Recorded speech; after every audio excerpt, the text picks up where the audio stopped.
Olá, bom dia. Quinta-feira, 6 de agosto. O TVT News, primeira edição, está começando. Sejam bem-vindas e bem-vindos. Vamos juntos até 12h30 com notícia, análise e informação. E abrimos com os principais destaques do dia. Lula vai procurar Trump na próxima semana. O presidente brasileiro quer abrir diálogo em meio ao tarifaço e a tensão entre Brasil e Estados Unidos. Lula e Alcolumbre selam reaproximação política em jantar na casa de Alexandre de Moraes e marcam um novo encontro a sós.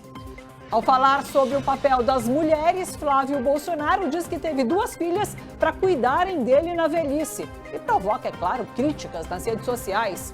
Arthur Lira teria articulado Alfredo Gaspar como vice de Flávio para abrir o caminho para a própria candidatura ao Senado em Alagoas. Notícia e análise aqui no TVT News, primeira edição, que começa agora, direto da Avenida Paulista, para todo o Brasil. Vem se informar com a gente, vamos lá? Vamos juntos.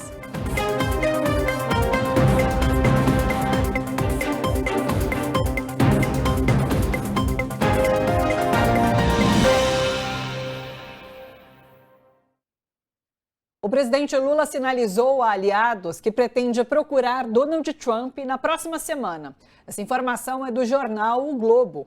A declaração foi feita durante uma reunião com parlamentares do PSOL e da Rede no Palácio da Alvorada. Segundo participantes, Lula disse que já conversou com os presidentes da China, Xi Jinping, e da Rússia, Vladimir Putin, sobre a guerra na Ucrânia. O presidente brasileiro quer defender uma reunião das principais potências do Conselho de Segurança da ONU para negociar o fim desse conflito. Ainda não há data definida para o telefonema com Trump. Também não está claro se Lula vai tratar do novo tarifaço contra produtos brasileiros e das sanções impostas pelos Estados Unidos a autoridades do Brasil. Na reunião, Lula voltou a alertar para o risco de interferência do governo Trump nas eleições brasileiras. Diz que a campanha será dura e defendeu a mobilização das militâncias nas ruas e nas redes sociais.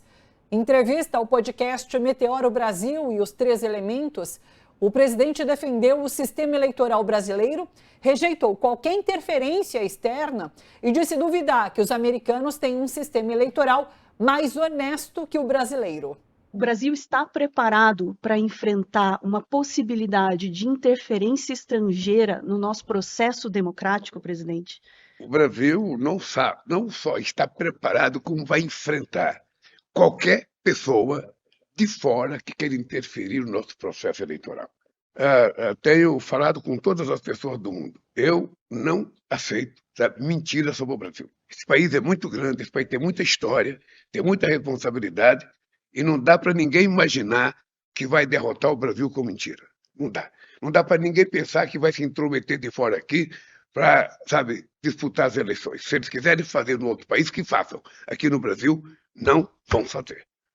Agora, se quiser vir aqui, se o secretário de Estado quiser aqui fazer comício para o meu aniversário, pode vir, até bom. Mas ele vem fazer discurso, porque eu quero de uma vez só, se ele disputar as eleições, derrotar todos eles juntos. Esse vai ser o negócio. Agora, com muito respeito, eu não sou de ficar fazendo bravata. Mas é o seguinte, quem manda no nosso país é o povo brasileiro. Quem governa esse país sou eu. Quem disputa as eleições aqui são os brasileiros. E qualquer um pode disputar. Então é o seguinte, não se metam, porque eu duvido que no país deles tenha um sistema eleitoral mais honesto que o nosso. Eduardo Castro, Laura Capriglione, sempre comigo aqui pelas manhãs. Bom dia, pessoal. Vamos falar brevemente sobre essa situação?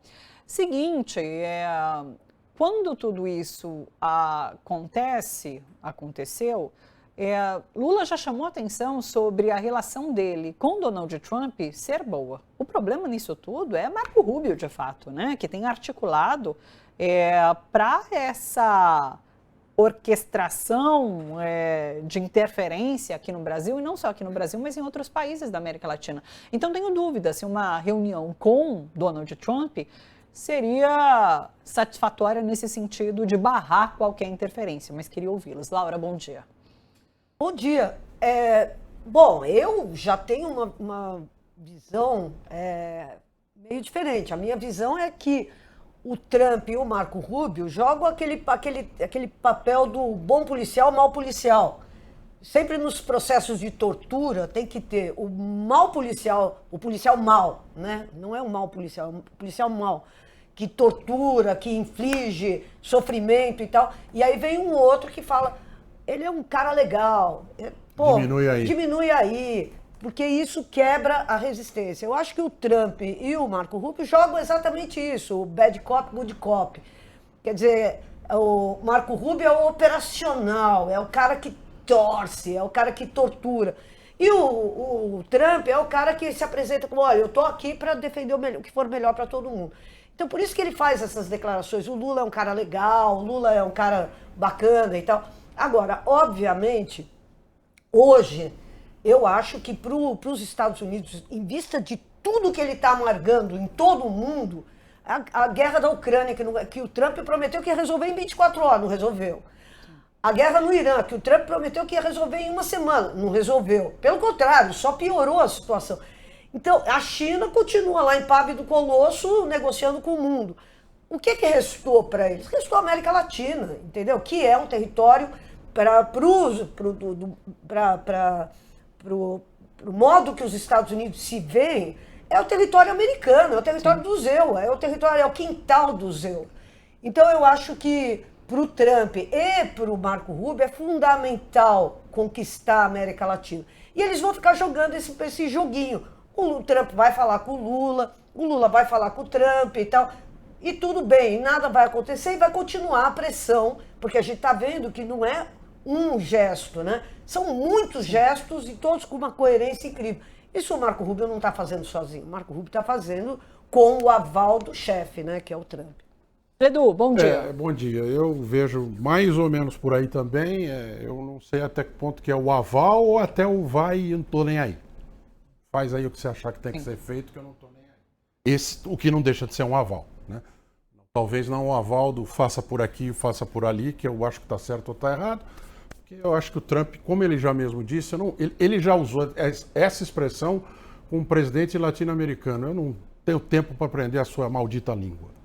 Já se referiu a um traço crucial da cultura latino-americana, que é a língua, que une todos os países, mesmo assim, mais ou menos, mas o nosso também, na frente de um presidente cujo país nesse momento eu não me lembro, e é aliado dele. O presidente é aliado dele porque era naquela reunião lá do Escudo das Américas. Sim. Então, ele não está nem aí para cá. Ele não está nem aí. Agora, a minha única dúvida é, se o não estar nem aí significa, vai aí, cubano, vai aí, faz o que você quiser, ou se ele está dando aval para tudo que é feito. De um jeito ou de outro, conversar com ele só vai servir para apertar a mão. Só vai servir para... Lula, conversar com ele só vai servir para se irritar mais, porque daí talvez você tenha a ilusão de que as coisas estão andando como andariam com você. Sim. Talvez você se meça o Trump pela sua régua, não vai dar certo. Não vai funcionar porque a régua dele é de outra ordem. Então, eu não vou falar que eu não vejo sentido, porque conversar com outros presidentes é tarefa de presidente da República. É tarefa e não é só ação de Estado, né, no sentido de representatividade. De fato, ele está tentando instigar alguma coisa que é muito importante e que esses caras não querem fazer. Então, havendo algum chato nesse sentido, o bom sentido, que vai lá e fala, vocês têm que fazer, vocês têm que fazer, vocês têm que fazer, ou então passa para mim uma cadeira nesse lugar, para mim, para a Índia, que a gente começa a fazer também. Então, eu acho que nesse sentido é válido, mas não vai me dar muita coisa, não. Eu sinto que esse aval vem num sentido de terceirização, sabe? Coloca Marco Rubio para fazer a gestão da Venezuela, faça com Cuba o que você quiser, mas tome-a porque é nosso quintal e a gente precisa desse território. A orientação geral é essa. A orientação faça o que você quiser, mas é o que precisa ser feito. Então, faça essa gestão, né? Eu acho importante esse encontro de Lula com Donald Trump, porque também quebra qualquer tentativa de construir uma narrativa no sentido de que o Brasil está isolado, né? Porque assim, ele está conversando com a China, está conversando com a Rússia, mas não, tem um canal direto aqui, vou pegar o telefone e vou ligar para Donald Trump, o presidente dos Estados Unidos. Então, eu acho também importante que seja um aperto de mão, uma fotinho com o telefone, mas quebra essa narrativa que a extrema-direita tenta impor nesse momento. Deixa eu chamar Miguel Stedley, coordenador do Instituto Tricontinental. Miguel sempre com a gente aqui às quintas. Bom dia, Miguel, tudo bem por aí? Bom dia, Thalita, Eduardo, Laura, tudo bem? Tudo certo, Miguel. Miguel, o cerco que se aperta durante essa semana, Estados Unidos, aqui no Brasil, essa ingerência. E agora a gente tem a notícia de que Lula quer falar com Donald Trump, né? Pretende ligar para Donald Trump na próxima semana. A gente estava discutindo aqui qual o efeito disso tudo e o impacto político de uma ligação como essa. E quero te ouvir também sobre isso. Olha, um encontro necessário, porque de fato nós estamos sentindo como essa ingerência dos Estados Unidos sobre a nossa eleição, ela está escalando, né? Na semana passada a gente conversava de como o Milei cumpriu esse papel na convenção do Flávio, depois a Argentina continuou acirrando isso de novo, por ordens do trumpismo, né? Provocando e criando essa tensão com o Brasil. Nós tivemos essa situação dos Estados Unidos negar o visto e há ainda outros episódios. Eu havia mencionado algumas semanas atrás, o Departamento de Estado dos Estados Unidos está financiando ONGs que comprovem que há censura, que há cerceamento da liberdade de expressão no Brasil. O Leandro Demore mencionou que durante o congresso da Associação Brasileira de Jornalistas Investigativos, os jornalistas estavam sendo assediados por pessoas que se apresentavam como integrantes do consulado dos Estados Unidos em São Paulo, contactados para reportagens investigativas sobre o STF, sobre o governo brasileiro, sobre essas posições. E é muito curioso para a gente ver como eles andam sincronizados, né? O debate no Congresso dos Estados Unidos, nessa semana que está terminando, um dos debates envolveu o tema da Covid e o tratamento da pandemia. Era um debate lá, no Congresso, e que isso mobilizou os influenciadores trumpistas. De repente vira a pauta do Eduardo Bolsonaro, do Nicolas Ferreira, quer dizer, não está em pauta no Brasil, né? Mas eles seguem o apito do cachorro, a ordem, o algoritmo da máquina. Então a gente está diante de uma situação, de fato, de sítio, de cerco, né? Quer dizer, o governo e a campanha Lula precisa enfrentar uma série de fatores, precisa governar o país, mas também precisa lidar com o ataque ao país, né? E nesse sentido, essa movimentação do Lula é importante pelo menos para demonstrar hombridade, né? Para dizer, olha, não é assim, não vai se fazer aqui o que se quiser, etc. Estabelecer limites, mas também tentar conter alguns desses movimentos. Então, o presidente ganha tempo, pelo menos, ou cria constrangimentos, ou vai deixando, quer dizer, concordo totalmente com o Eduardo, não vai resolver o problema, o Trump não vai parar e vai dizer, realmente não vou. É óbvio que a eleição no Brasil é importante demais para que os Estados Unidos não interfiram nela. Agora, pode ao menos ganhar tempo, frear, ou pelo menos demonstrar alguma soberania e legitimidade, né? Não tolerar esse tipo de ingerência que a gente tem sofrido nesse período eleitoral. Tem mais 60 dias de muita coisa desse jeito pela frente. Tá só começando, né? Aliás, vamos falar sobre a eleição agora?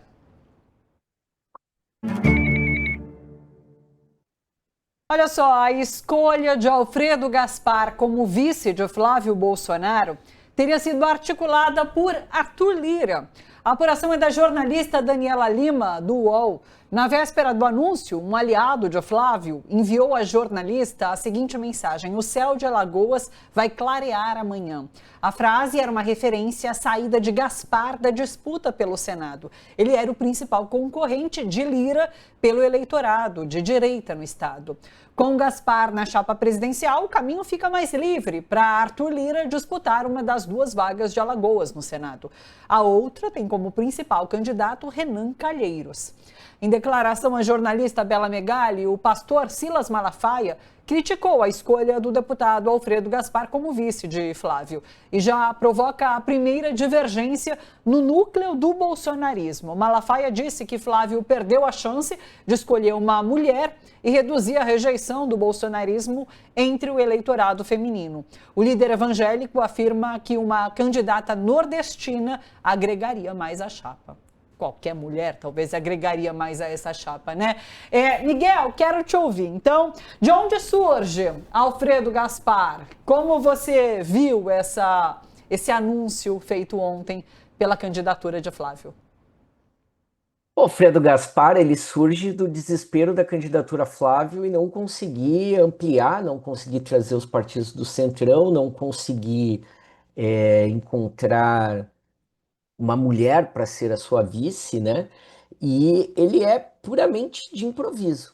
Apesar do Valdemar da Costa Neto ter dito ontem que há mais de 6 meses cogitavam, às 10 da noite da terça-feira, o Flávio Bolsonaro estava no palanque da Convenção de Alagoas dizendo que Alfredo Gaspar seria o senador que iria varrer o PT de Alagoas.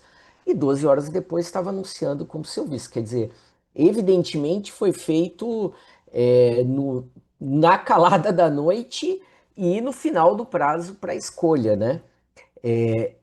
Também é evidente que foi uma escolha de Arthur Lira, já fazia parte dos acordos do PL com Arthur Lira, que vinha desde o Congresso, não necessariamente que Alfredo Gaspar seria o vice, mas que ele deveria sair da disputa da corrida pelo Senado em Alagoas, que estava empatado entre Arthur Lira, Alfredo Gaspar e Renan Calheiros Filho. Então, tanto é que na crise do PL de Alagoas foi Arthur Lira que escolheu Alfredo Gaspar como presidente do PL.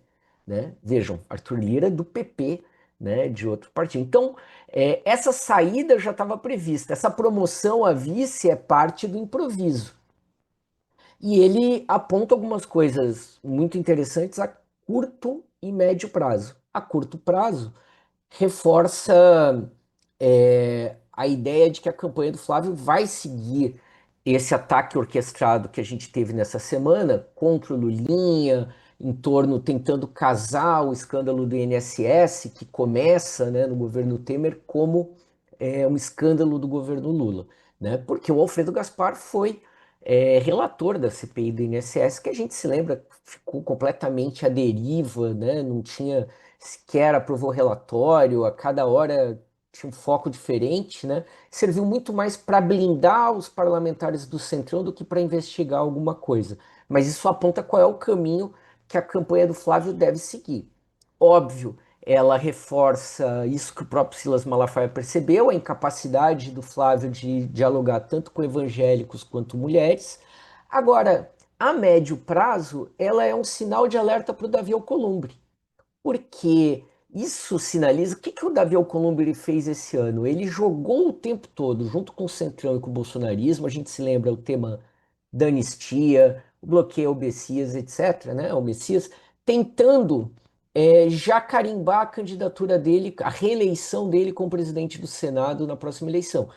O Alcolumbre, assim como todos nós, estão calculando que vai haver um aumento das forças de direita, dos senadores bolsonaristas ou de direita, etc., né? E que isso, então ele sinalizou para esse lado, abrindo a porteira do Senado para as pautas do bolsonarismo e sinalizando com esse setor. Quando o PL faz esse acordo com o Arthur Lira, ele está pondo um candidato à presidência do Senado do jogo, né? Ou está abrindo a possibilidade para outras, a própria Tereza Cristina, que foi sondada para ser vice do Flávio, etc., ela sai muito forte dentro do PP, ela é uma pessoa forte dentro do Senado. Então são sinalizações que se eu fosse o Davi Alcolumbre, eu desengavetaria 6x1, se ele quiser ter alguma sobrevivência, porque hoje, nesse momento, ele não é nem o candidato do governo, nem o candidato do bolsonarismo. Né? Então, também sinaliza para essas movimentações para 2027.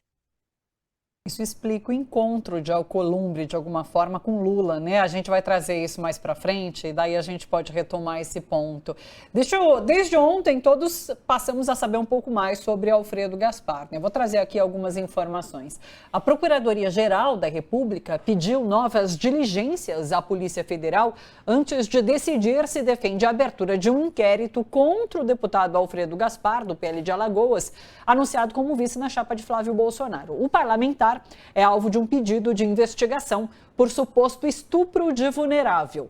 O caso tramita sob sigilo no STF. A Polícia Federal já solicitou a abertura do inquérito, mas o procurador-geral, Paulo Gonet, decidiu aguardar o resultado das diligências antes de emitir um parecer. Alfredo Gaspar também foi citado em auditoria do Tribunal de Contas da União, que apontou falhas na rastreabilidade de uma emenda PIX de R$6 milhões destinada ao município de Alagoas. O deputado afirma que não é investigado pelo caso das emendas. Diz que os repasses foram feitos dentro da lei. Ele também nega as acusações de estupro, sustentando que um exame de DNA comprova sua inocência. Deixa eu chamar para a nossa conversa, nesse momento, para a gente entender, né, melhor esse cenário político em Alagoas, que também acaba tendo impacto nacional. A gente conversa agora com o Paulo Bonfim, ele é secretário da Abraço, Associação Brasileira de Radiodifusão Comunitária, em Alagoas. Paulo, obrigada por ter aceitado o nosso convite. Quero te ouvir sobre quem é essa figura, Paulo, que é o Alfredo Gaspar, aí em Alagoas. Qual o peso que ele representa? Ele também foi secretário de Segurança Pública do Estado, né? Então, qual é a relação que ele tem com as forças policiais no Estado? Queria te ouvir um pouquinho acerca desse cenário. Bom dia, seja bem-vindo. Bom dia, Thalita, né? Bom dia aí a Laura, ao Eduardo, né? Ao Alan, a todos aí da equipe, e especialmente aos nossos telespectadores da TVT. Bom, eu não sou especialista aí na política, né? Não sou assim um analista político, mas moro aqui em Alagoas, nasci aqui, convivemos aqui e, de certa forma, acompanhamos. Bom, quem é, primeiramente, Alfredo Gaspar de Mendonça? É um ser humano que nasceu numa família tradicional de Alagoas, né? Ele, por esse quadro aí, se pode dizer que ele pertence e representa as elites alagoanas, né? Enquanto humano. Enquanto político, e aí ele é fruto do desespero da extrema-direita, do qual ele representa muito bem nessas quadras do exercício do mandato no Congresso Nacional, na Câmara, especialmente na Câmara dos Deputados, e exerceu cargos públicos, exerce ainda, né, em Alagoas, e eu acredito que ele está entrando nesse vácuo do desespero. Veja, ele era uma pessoa, ou é uma pessoa que incomoda, vamos dizer assim, aqui especialmente o deputado Arthur Lira, porque ele capta esse segmento da direita, e especialmente o segmento da extrema-direita, que tende a votar no Arthur Lira se não tiver o Alfredo Gaspar de Mendonça como candidato. Daí, né, as negociações, o acordo dele retirar a candidatura, ao mesmo tempo beneficia o Arthur Lira e, como é que eu diria, beneficia o Arthur Lira e facilita a vida do Bolsonaro, né? Do candidato Bolsonaro, Flávio, é o filho, mas o Flávio, porque não estava achando, em razão das posturas dele de extrema-direita, como compor com ninguém. Diversos partidos não quiseram, pelo menos é o que a imprensa nacional divulga, compor com ele. Então, desse ponto de vista aí, essa mexida mexeu com duas coisas. Beneficiou a um e colaborou ou beneficiou a outro também quando conseguiu, com todas as críticas que isso gera, né? Porque são dois candidatos extremamente complicados, não só o candidato a presidente, o Flávio, mas especialmente o candidato a vice, que é de Alagoas aqui. Sim. Aliás, as pesquisas apontavam que os três, Alfredo Gaspar, Arthur Lira e Renan Calheiros, tinham índices muito próximos de intenção de voto. Então, realmente, agora com Alfredo Gaspar fora dessa disputa, é muito provável que Arthur Lira e Renan Calheiros, que são inimigos aí, frontais, sejam eleitos como senadores pelo Estado. Laura, Edu, quero ouvi-los também. Laura? Eu acho que a gente tem uma questão muito séria nessa eleição presidencial, né? Quer dizer, porque todas as fronteiras estão sendo ultrapassadas, né? Quer dizer, vamos lembrar, o Flávio Bolsonaro estava buscando uma candidata mulher, né? Ele estava querendo uma mulher para pegar e melhorar os índices dele junto a essa fatia tão importante do eleitorado. É a maior parte do eleitorado e é onde ele encontra uma disparidade gigantesca. Então ele estava desesperado. Se pudesse ser uma mulher evangélica, então, puxa vida, isso era o sonho, uma mulher evangélica que encarnaria o ideal de família, encarnaria um conceito do que é ser mulher, seria uma vice dele, portanto, uma subordinada. Enfim, tinha toda uma construção de imagem e tal que estava posta ali, né? E o que a gente viu ontem foi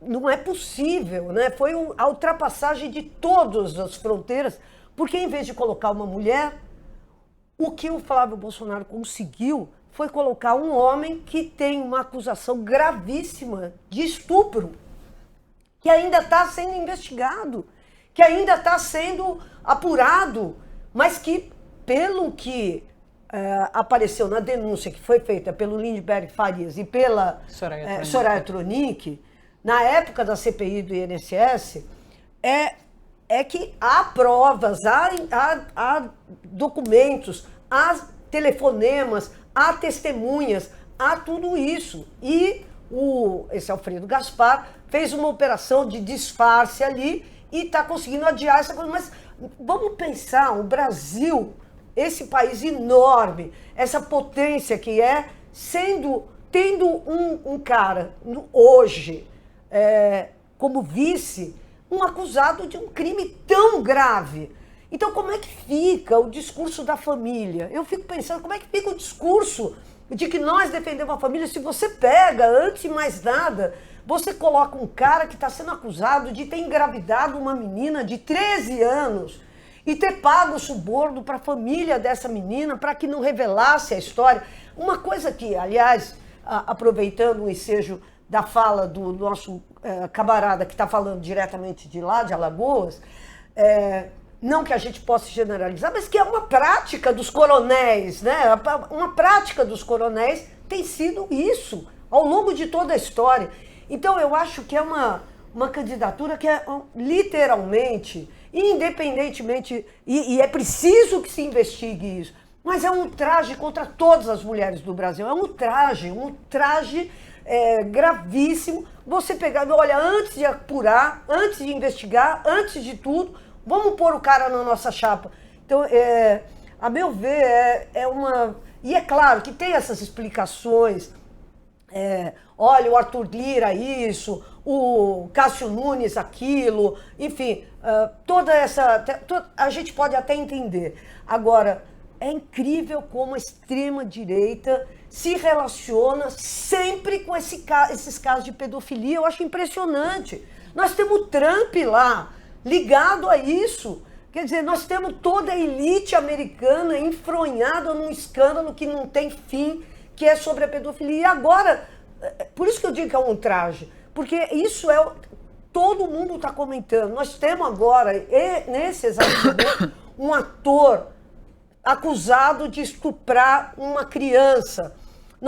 Que está todo mundo comentando nas redes. Enfim, há uma indignação gigantesca em relação a esse tipo de crime, que a gente sabe que no Brasil tem um monte de meninas que engravidam em idade tenra. Então, nesse momento que há esse incômodo, esse mal-estar no Brasil, o Flávio Bolsonaro colocar um cara com esse perfil ou com essas suspeitas tão graves, é um tapa na cara das mulheres, é um tapa na cara das famílias, é um tapa na cara de todas as pessoas que já se infelicitaram com esse histórico de abusos e de assédios sexuais contra crianças. Então, a meu ver, tudo isso, todas essas injunções políticas não são nada perto do que é isso que eu acho que é isso, é um ultraje, é uma tiração de sarro, e é bem típica desse tipo de corrente ideológica, né? É uma tiração de sarro das mulheres, vou tirar o sarro das mulheres, vou pôr um acusado de estupro. Eu não estou dizendo que ele seja um estuprador, Mas é incrível que antes de acabar as investigações, a gente tenha simplesmente esse cara aparecendo como vice-presidente de uma chapa de extrema-direita. Não tem outro nome, né? É um traje violentíssimo contra as mulheres. E eu imagino a quantidade de mulheres que devem estar hoje falando, meu Deus, isso como gatilho, entendeu? De um sofrimento enorme que as mulheres têm todos os dias no Brasil. Então, para mim é gravíssimo e eu acho que a gente tem que falar. As mulheres agora têm que pegar e ter uma palavra de ordem. Estuprador, não, entendeu? Não é possível, não é aceitável. E eu acho que isso aí deve aprofundar ainda mais o índice de rejeição do Flávio Bolsonaro entre essa camada do eleitorado, que, independentemente de ser de esquerda, mas é mulheres, sabe o sofrimento que as famílias têm com esse tipo de comportamento. Sim. Acho que você resumiu muito bem, assim, no uso das palavras. Ele precisava de uma mulher, ele conseguiu um acusado de estupro de vulnerável. É esse o resumo dessa candidatura, sabe? Edu? Eu vejo como um cálculo político para o futuro, não para a eleição, mas para botar Arthur Lira lá, ignorando completamente qualquer preocupação como essa que a Laura está falando. Aliás, se é honesto, se é desonesto, se é estuprador, se não é estuprador, se roubou nas emendas, isso não faz diferença nenhuma. O que eu preciso é de alguém aqui hoje que saia da frente. Eu preciso de alguém aqui hoje, porque pode ser que amanhã, eu estou achando que é dia 16, mas pode ser que seja dia 5, alguém entra contra a minha candidatura. Quem que pode ser? O presidente do PL lá. E daí o Arthur Lira, espertamente, vira e fala assim, tem um presidente do PL aqui que está me atrapalhando na eleição para o Senado. Né? E tem o seguinte, vocês querem muito Senado, não querem?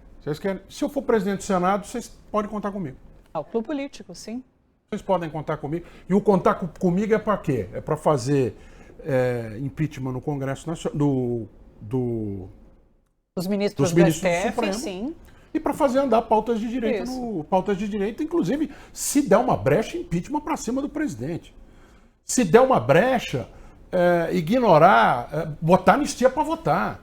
Se der uma brecha, fazer tudo o que vocês querem, porque o Arthur Lira precisa ser eleito. Arthur Lira é o tipo de gente que não pode ficar sem mandato. Senão ele vai passar um tempo em cana igual o Eduardo Cunha já passou. Sim. Só seguir. Vamos seguir as coisas. Né? Vamos seguir as coisas. Agora, acho que o seu, como é que é o nome dele mesmo? O famoso quem aí? O Alfredo Gaspar não fez bem a conta. Porque também é bom para ele ter mandato. Exatamente. Acho que, não vou dizer assim, eles já abriram mão da eleição, não. Mas eles sabem que esse tipo de escolha não vai atrapalhar em nada aqueles votos que ele já tem. Que são os 30%. É a turma que se não votar no Flávio Bolsonaro, está votando no outro misógino fascista lá que apareceu, o Renan. É o mesmo tipo de raciocínio. Tô nem aí. Se vocês, mulheres, ficaram indignadas, tô nem aí. Eu tenho 31% dos votos. Sim. E posso ter mais. Se eu tenho 2, 3%, eu vou pro segundo turno e aí é o anti-Lula. Acho que a conta é essa. Não vai muito além disso. Renan Santos. Sim. Paulo, só para fechar com você, qual foi o impacto em Alagoas desse anúncio? Como está o processo eleitoral em Alagoas em relação às pesquisas de intenção de voto entre Lula e Flávio Bolsonaro? Com isso eu quero dizer, a composição de uma chapa, tendo um personagem de Alagoas, na sua avaliação, pesa para Flávio Bolsonaro? Não pesa. Essa é a minha avaliação. Claro que o Alfredo Gaspar, ele poderá levar alguns votos para presidente, porque ele representa esse segmento da direita, especialmente da extrema-direita, como o Flávio representa. Agora, o conjunto da população vota no Lula, pelo menos a gente andando é o que percebe, né? O governo Bolsonaro para Alagoas fez pouquíssimo, como para o país todo, né? Ou nada. E esse comportamento do próprio Alfredo Gaspar faz com que as pessoas mais humildes, aquelas pessoas mais independentes, percebam que ele não é um nome ideal para ser o vice, né? Para ser o vice. ele tem várias implicações, tem a questão das emendas, tem essa questão de que ele foi aqui secretário de segurança e colocou a apoforia em prática, colocando a polícia para matar jovens, especialmente os jovens pobres e os jovens negros. Não prendeu ele como secretário de segurança, um grande, vamos dizer assim, bandidão, né? Não tem nenhum no currículo dele, nenhum cartel que ele desmanchou, correto? Não tem nenhum político que consumiu emendas, que desviou dinheiro, que tenha ido para a cadeia com ele como secretário de segurança. Então, veja, o sentimento é muito negativo. O sentimento é muito negativo. Agora, claro que ele está num ambiente extremamente conservador, onde as pessoas, infelizmente, por vários motivos, especialmente por esse conservadorismo, apoiam essas pessoas que têm características de coronéis, né, que são durões. Né? Ele, como promotor de justiça, era tido como durão contra os pobres, contra os negros, as pessoas negras, contra as mulheres. Essa conversa eu ouvia falar muito. Depois, como secretário, isso ficou claro, né, porque foram muitas mortes durante o mandato dele. O mandato que eu estou dizendo, o cargo, né, o período que ele exerceu a Secretaria de Segurança. E quanto você vai olhar pelo combate à criminalidade que ele tanto coloca, os grandes, as elites alagoanas, ele não mexeu, não prendeu ninguém. Então, por causa disso, eu concluo dizendo que, para a população alagoana, né, ele não representa muito. E para a população nordestina, vê isso com muito desprazer. Né? Nós temos um eleitorado feminino onde tem, correto? Nessas duas figuras, algo extremamente ruim para o ser humano mulher. Porque pessoas, isso dele agora se representa, goste ou não, é um desrespeito, correto? Sim. É um desrespeito essa Sim. situação. E por aí gera tudo isso que traz essa angústia. Agora, não tem muita novidade, Thalita e demais companheiros aí da bancada, porque ele está nesse meio, nesse grupo, correto? E se falava há muito tempo que teria que haver um acordão para tentar beneficiar vários, solucionar os problemas de várias pessoas. E eu acho que foi encontrado dessa forma. Até porque, como eu já disse logo no início, o Arthur Lira é o grande beneficiado, pelo menos essa é a minha visão, de algumas pessoas. E a gente aqui no interior de Alagoas, eu estou em São Sebastião, a 130 quilômetros da capital, a gente não tem muito convivência com essas questões. E aí, mas o que o pessoal sente é isso, correto? Essa dificuldade de se eleger dois políticos antigos em Alagoas, de vários mandatos, Arthur Lira e o Renan Calheiros, correto? Bom, entrou nessa questão eleitoral, o Alfredo Gaspar é um cara novo, mas é um cara que, por ele vir dessa elite representando, né, alguma coisa muito forte no mundo conservador, ele sai com candidatura forte. Paulo, muito obrigada, sim. Muito obrigada pela sua presença aqui com a gente hoje, viu? Um abraço para você, até uma próxima oportunidade. Obrigado, felicidades para vocês, muito trabalho nessas eleições. Isso, um abraço, Paulo, até. Miguel, jogo para você, para te ouvir também sobre essa situação. Quero te ouvir se você concorda com essa avaliação que o próprio Edu faz, né, de cálculo político. A gente conversava, inclusive, aqui nos bastidores um pouquinho sobre a situação. Há quem acredite, inclusive, que Flávio Bolsonaro já conta com essa derrota e já esteja articulando para tornar ainda mais forte a oposição ao governo no sentido de tumultuar. Então, assim, colocando, por exemplo, Arthur Lira como presidente do Congresso, ele vai conseguir tumultuar ainda mais. Então, seria um cálculo político também, já tendo aceito essa derrota? Queria te ouvir sobre isso tudo.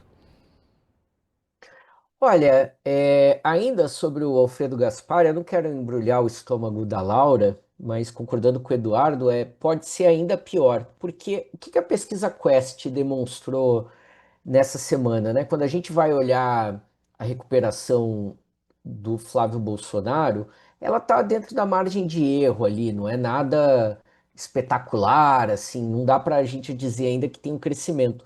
Mas quando a gente vai olhar os dados segmentados, a gente percebe o seguinte, que ele cresceu entre os homens. E ele cresce, a Quest, vocês sabem, ela divide o eleitorado em direita bolsonarista, direita não bolsonarista, moderado e centro, enfim, né? E esquerda lulista, esquerda não lulista. Bom, o Flávio cresceu entre a direita não bolsonarista. Ou seja, se alguém tinha expectativa de que ele fosse desidratar e impulsionar a candidatura Caiado, Renan Santos, etc., todas essas candidaturas, nenhuma delas atingiu 5% ainda. Caiado, Zema, Renan, enfim, né? Então, no fundo, não só esse anti-Lula que o Eduardo mencionou vai se configurando no primeiro turno, vai se dando, como parece que esse setor de direita, misógino, enfim, vai se conformando que o Flávio é o candidato. Independente da briga com a Michelle, independente de denúncia, etc., vai conformando. E a gente vai percebendo isso com uma tática eleitoral quando o Flávio vai seguindo, não só na escolha do Alfredo Gaspar, mas, por exemplo, vocês se lembram que o Jair Bolsonaro falava, tive uma mulher, tive 3 filhos, depois deu uma fraquejada, né?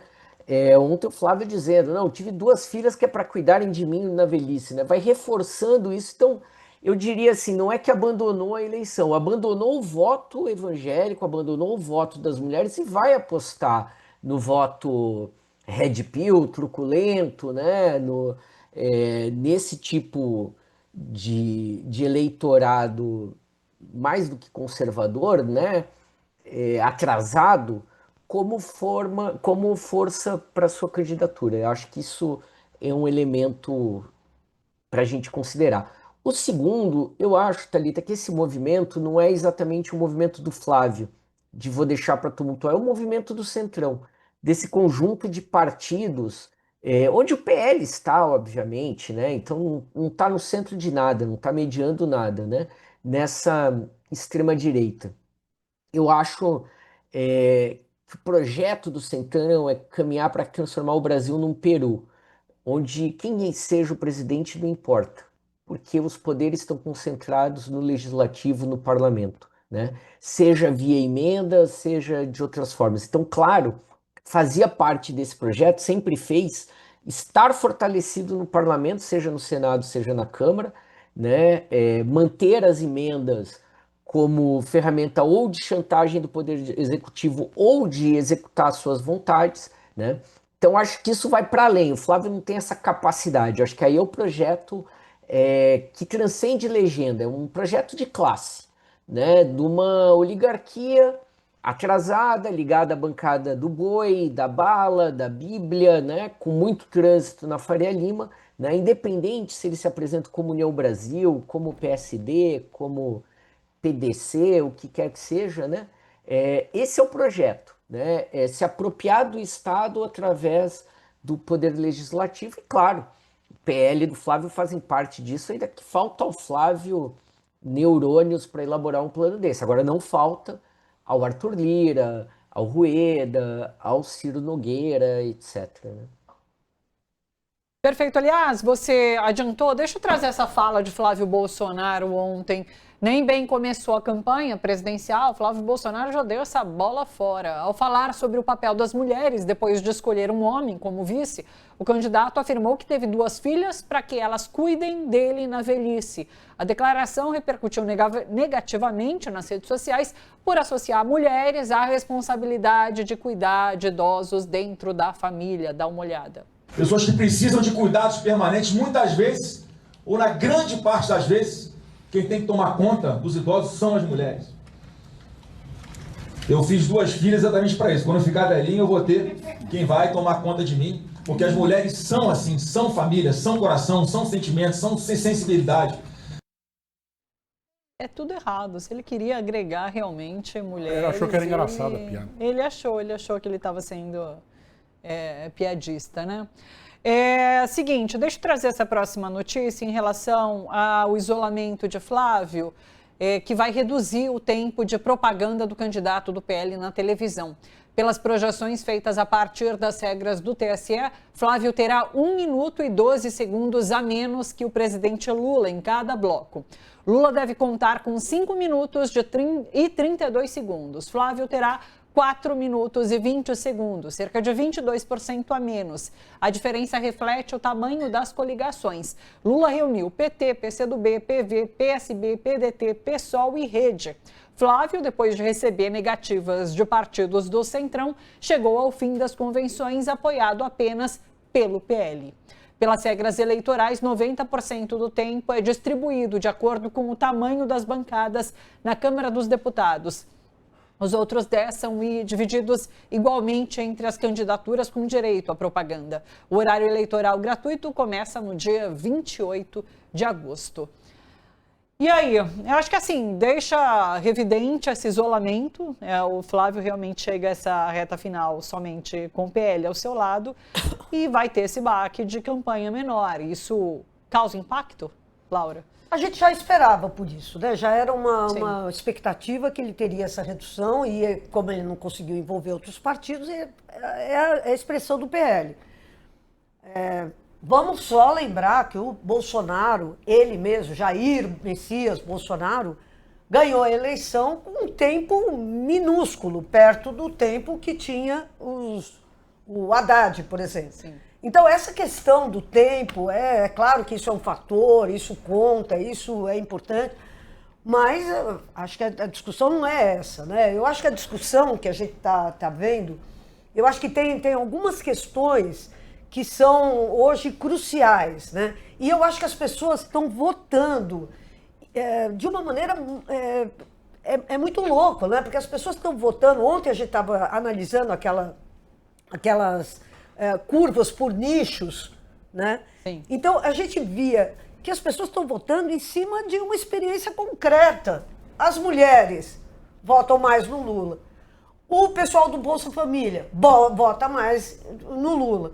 Os estudantes jovenzinhos que estão entrando no mercado estão votando no Lula. Ou seja, os idosos estão votando no Lula. Nordeste. O Nordeste está votando Sim. no Lula. Então, você vê que é uma eleição eu acho que é uma eleição muito importante e muito difícil de mudar os indicadores, porque as pessoas estão votando não em cima de, plataformas abstratas, Sim. Ideologia, esquerda, direita. Não é sobre isso. Não é essa eleição, é uma eleição do mundo real, do mundo concreto. É o seguinte, eu fui beneficiado por essa política pública, eu voto, ou eu sou contra essa política pública, eu não voto. Então, eu acho que é uma eleição muito calcada, vai ser muito calcada em torno dessas condições reais. Eu acho que é por isso que o Flávio Bolsonaro, ele não está interessado em discutir programa, ele não está interessado em discutir proposta, ele está interessado em discutir um jeito de estar no mundo, que é qual jeito? Eu sou machista, sim. O pai dele não fez aquele monte de declarações nojentas sobre as mulheres, sobre as meninas venezuelanas, que pintou um clima com adolescentes venezuelanos, falando que a Maria do Rosário, ela podia ser estuprada, ela não era estuprável, porque pelo critério dele não é. Enfim, um monte de ofensas às mulheres. O que o Flávio está fazendo é exatamente a mesma coisa. É um jeito de estar no... Eu sou contra preto, eu sou contra pobre, eu sou contra mulheres, eu sou contra... Ou seja, ele está chamando, ele é o apito do cachorro, chamando ao alinhamento dessa turma que tem esse ponto de vista. Então, nada aqui é por acaso. Nada é por acaso. Assim como nada do nosso lado está sendo por acaso. Ninguém está votando no Lula. Eu não sabia. A pessoa já testou o Lula ao longo de anos. É isso que o Lula falou num discurso. Falou, vocês já me conhecem. Vocês sabem de que lado que eu estou. E é verdade, as pessoas que foram beneficiárias desses programas, dessas políticas públicas, sabem em quem estão votando. Assim como quem vota no Flávio sabe exatamente em que estão votando. Então, eu acho que é uma eleição que a gente vai ter, antes de a gente ter um esfarelamento do Flávio, talvez isso, o apito do cachorro, seja o que propicie que ele junte, de novo, homens brancos do Sul, ou seja, ele vai fechar mais esse bloco, que é o bloco bolsonarista raiz. Vai muito de acordo com o que o Miguel Exato. trouxe, de radicalizar para conseguir mais votos, não dessas outras parcelas de eleitorados, mas do próprio movimento Red Pill. Então você vai trazer, por exemplo, os votos do Renan Santos, de Caiado, exatamente. E sabe quem fez isso? Donald Trump. Donald Trump era acusado de assédio, de estupro. Ele era essa pessoa que resumia todos esses tipos de pensamento. E ele foi eleito a partir do movimento MAGA, que é também essa coisa do Red Pill, e ele foi eleito. Então é isso, ele busca repetir essa fórmula. E eu acho que para uma determinada... Porque não sei quantas das pessoas aqui já tiveram oportunidade de ver as publicações dos Red Pills nas redes. É um negócio de embrulhar o estômago mesmo. Sim. Eu não sei, juro, eu não sei se o fato do Trump ter sido acusado de envolvimento com adolescentes, de estupro de adolescentes, no castelo milionário do Epstein, se isso foi contra ou foi a favor dele. E eu acho que para um segmento do eleitorado, isso mostra como ele é macho, como ele é o macho alfa, como ele é dominante, como ele é não sei o que lá, nananã. Talvez essa indicação desse sujeito aí, acusado desse tipo de crime, não seja uma má escolha para quem, na verdade, quer cristalizar uma ideia de que, olha, nós representamos o segmento do macho branco alfa, o sujeito vencedor, o sujeito red pill, o sujeito que escala montanha, desce montanha, bom, e por aí vai. Então, eu acho que a gente tem que analisar isso do ponto de vista não de uma moralidade abstrata, mas dessas moralidades que o Lula representa e que o Bolsonaro representa. A moralidade que o Lula representa é a da solidariedade. A moralidade que o Bolsonaro, o Milei, por exemplo, Milei deu uma entrevista falando, não tem essa do Estado ter que ajudar pobre. Não. Então, essa ideia, essa moralidade é que eu acho que o Flávio Bolsonaro está chamando para si e querendo recoesionar toda ela de novo. Muito bom o que vocês trazem. Eu queria só voltar um pouquinho no tempo de televisão, porque eu posso estar enganado, é uma impressão. Preciso, inclusive, conversar com mais gente sobre isso, mas em 2018, o WhatsApp foi a novidade em campanha eleitoral. A novidade. Sim. Em 2014 já tinha gente falando assim, ó, olho no WhatsApp. E a esquerda, obviamente, como sempre faz, ignorou o recado.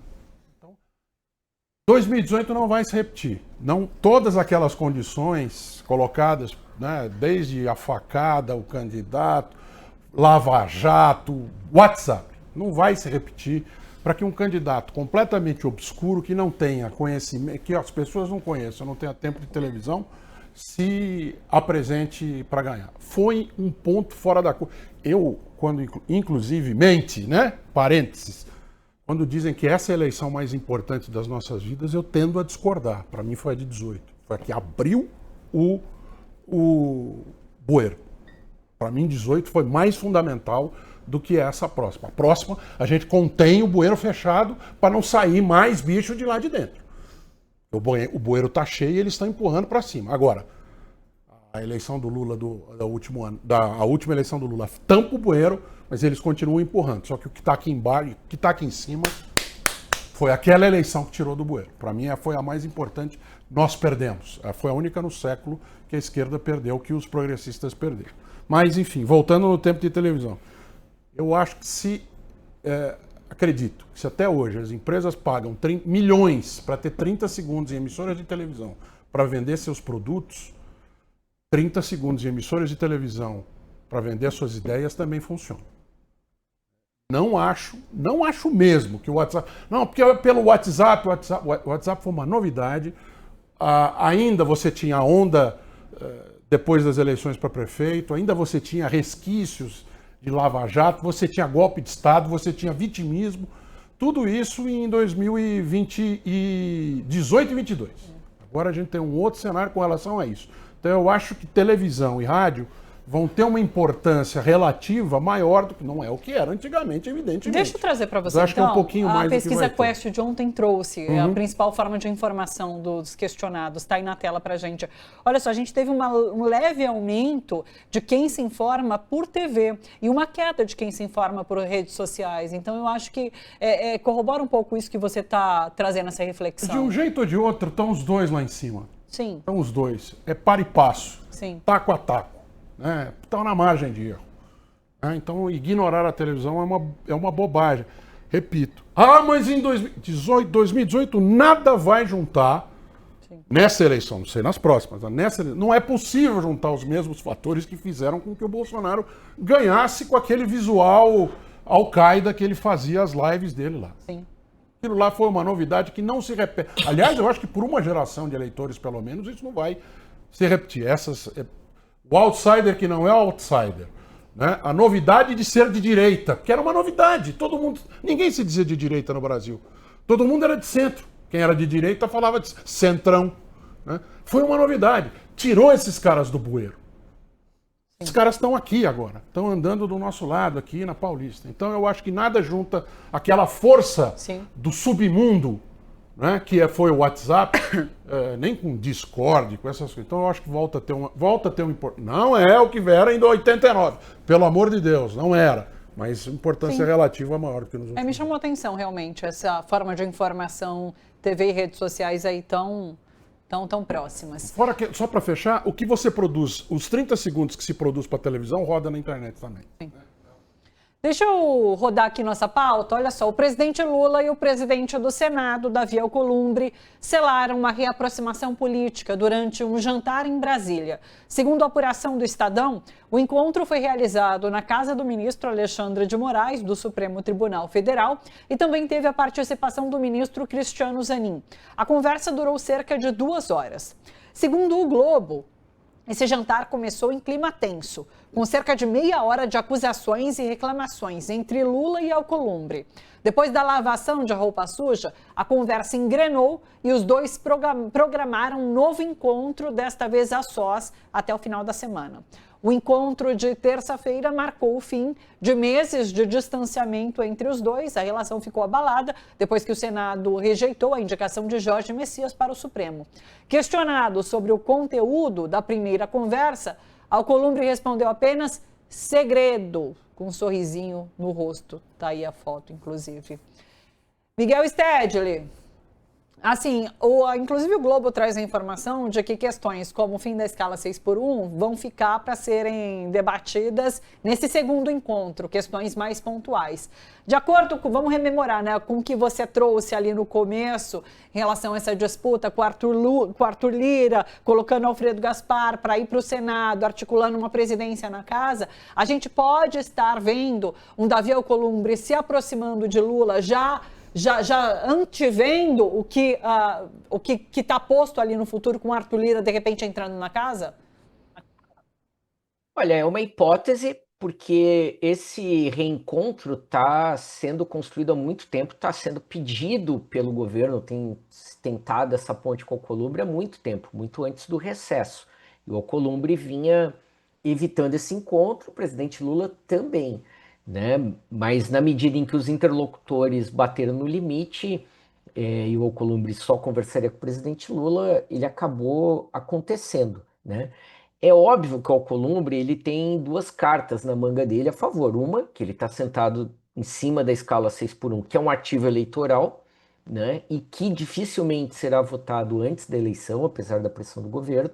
E o outro é o fato de que a base governista não tem um nome para ganhar a presidência do Senado. Então, se não for com o Alcolumbre, supondo que o Alcolumbre prometa se comportar, faça acordos, cargos na mesa, etc., provavelmente o governo vai ter que apoiar algum partido do Centrão, algum candidato com maior trânsito no governo, né? Sei lá, hipoteticamente, alguém do Republicanos, enfim, algo desse nível, né? Então é óbvio que ele joga com isso a favor dele, né? Mas que o grande problema do Davi Alcolumbre com o Lula é o mesmo problema do Ciro Nogueira com o Flávio. O Alcolumbre queria que o governo protegesse no escândalo do Master. O governo não vai fazer isso. Então, mesmo esse jantar de 2 horas seja o próximo encontro, eu acho que não se deve criar grandes expectativas. Nem o Alcolumbre vai sair de cima da escala 6x1, ou vai votar outras medidas, não vai reativar o Senado para votar outras medidas que o governo precisa, enfim, e estão engavetadas no Senado, nem o governo vai sair em defesa do Alcolumbre no caso do Banco Master. Então nós vamos acabar ficando onde estamos nessa situação. É claro que uma aproximação entre o presidente do Senado e o presidente da República é sempre de bom tom, civilizado, etc., né? Mas que a gente não espere grandes reviravoltas. E mesmo essa discussão sobre a presidência do Senado que eu coloquei aqui, quer dizer, isso vai ter muita água para passar por isso depois do resultado das eleições, composição do Senado, movimentações em janeiro. Então, claro, uma aproximação agora é interessante, mas o que se falar não se escreve. Podem ter certeza disso. Perfeito. Querem dizer algo sobre Alcolumbre e essa movimentação? E o fim da escala 6x1 que não sai nunca? Eu acho que o Lula está tentando até o último recurso. Agora é aquilo que nós já sabemos, né? Quer dizer, se a gente ficar dependendo do Alcolumbre, nós estamos fritos, né? Quer dizer, a rigor, a gente sabe que eles não cumprem um acordo, né? Quer dizer, todo mundo se lembra daquela traição do Hugo Mota e o Alcolumbre juntos, traindo o governo ali, porque tinha sido fechado um acordo com relação à questão tributária. E eles ficaram simplesmente para queimar o governo, sabotaram o acordo. Então não terá sido a primeira nem a última vez que o Alcolumbre promete e não cumpre. O que eu acho é que o fim da escala 6x1 só vai ser conseguido com base em mobilização, não tem jeito, não tem atalho. Foi assim que a gente conseguiu na Câmara, e se a gente quiser conquistar essa vitória ainda antes da eleição, eu acho que valeria a pena mesmo o governo pegar e envidar esforços. Eu vi que o Boulos, a gente falou sobre isso ontem, que o Boulos ia ter uma reunião com as centrais sindicais, com os movimentos sociais. Eu acho que o governo, paralelamente a essa conversa com o Alcolumbre, está tentando ver se consegue tirar essa mobilização daquela ideia de que todo mundo apoia, mas ninguém se mobiliza. Então tem que se mobilizar. Então eu acho que pode ser que a gente tenha aí o governo operando daquele jeito que ele sabe operar mesmo, que faz uma iniciativa institucional rumo ao presidente do Congresso e tal, não sei o que, ao mesmo tempo que está trabalhando nas bases. Eu espero que seja isso, e eu acho que só assim a gente vai conseguir o fim da escala 6x1 ainda antes da eleição. Perfeito. Deixa eu trazer mais notícia. Nesta semana, o ministro André Mendonça, do Tribunal Superior Eleitoral, negou um pedido do PT para retirar do ar um vídeo publicado por Flávio Bolsonaro, que associa o partido ao PCC e ao Comando Vermelho. Para o ministro, o material tem caráter ficcional, faz parte da crítica política e não imputa de forma direta a prática de crimes ao PT.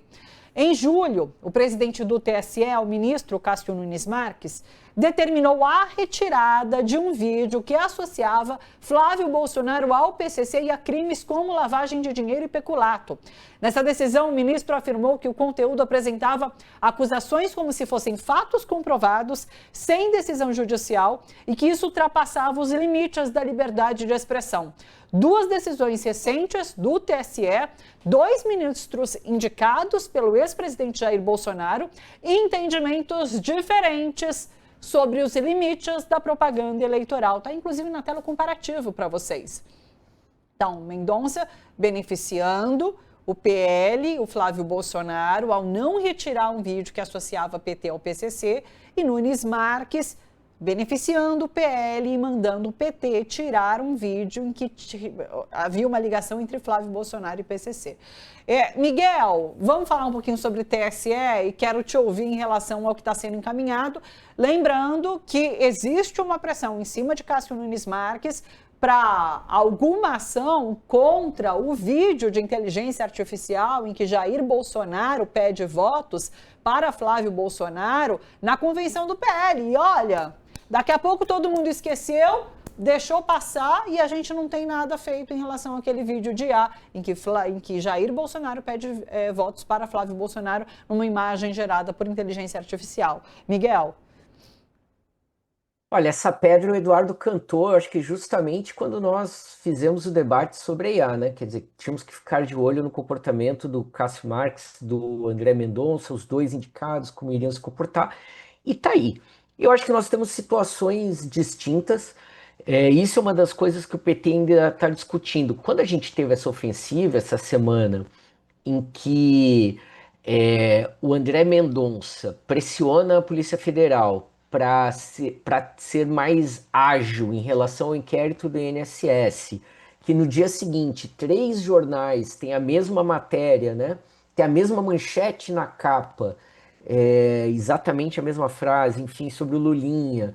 Depois vem o episódio do Jacques Wagner, também André Mendonça, enfim. Então o PT tem discutido assim, olha, e aí, o André Mendonça entrou na campanha, mas há setores no PT, estou só trazendo informação, que acham que o ministro é sério, é confiável, que tem a sua, enfim, o seu modo, né? Mas o fato é que há tensões entre o Mendonça e a Polícia Federal por conta desses 2 episódios, e é óbvio, vai gerar tensões agora por conta desse comportamento na campanha. Eu acho que não é exatamente algo elaborado, porque o Cássio Marques, claro que o André Mendonça também é parecido, o Cássio Marques era um jurista obscuro, tribunal, etc., que ele acorda um belo dia de manhã e se descobre ministro do STF, quer dizer, alguém que foi parar no maior emprego que a sua carreira podia ter, e o sonho dele é não ser visto, ele é o burocrata ali, no pior sentido da palavra, assim, né? Como há rodízio, etc., caiu a ele o TSE, mas se ele pudesse passar a vida despachando coisas menores, andando de jatinho com os amigos banqueiros, ilhas paradisíacas, e não precisasse fazer isso, para ele estava ótimo.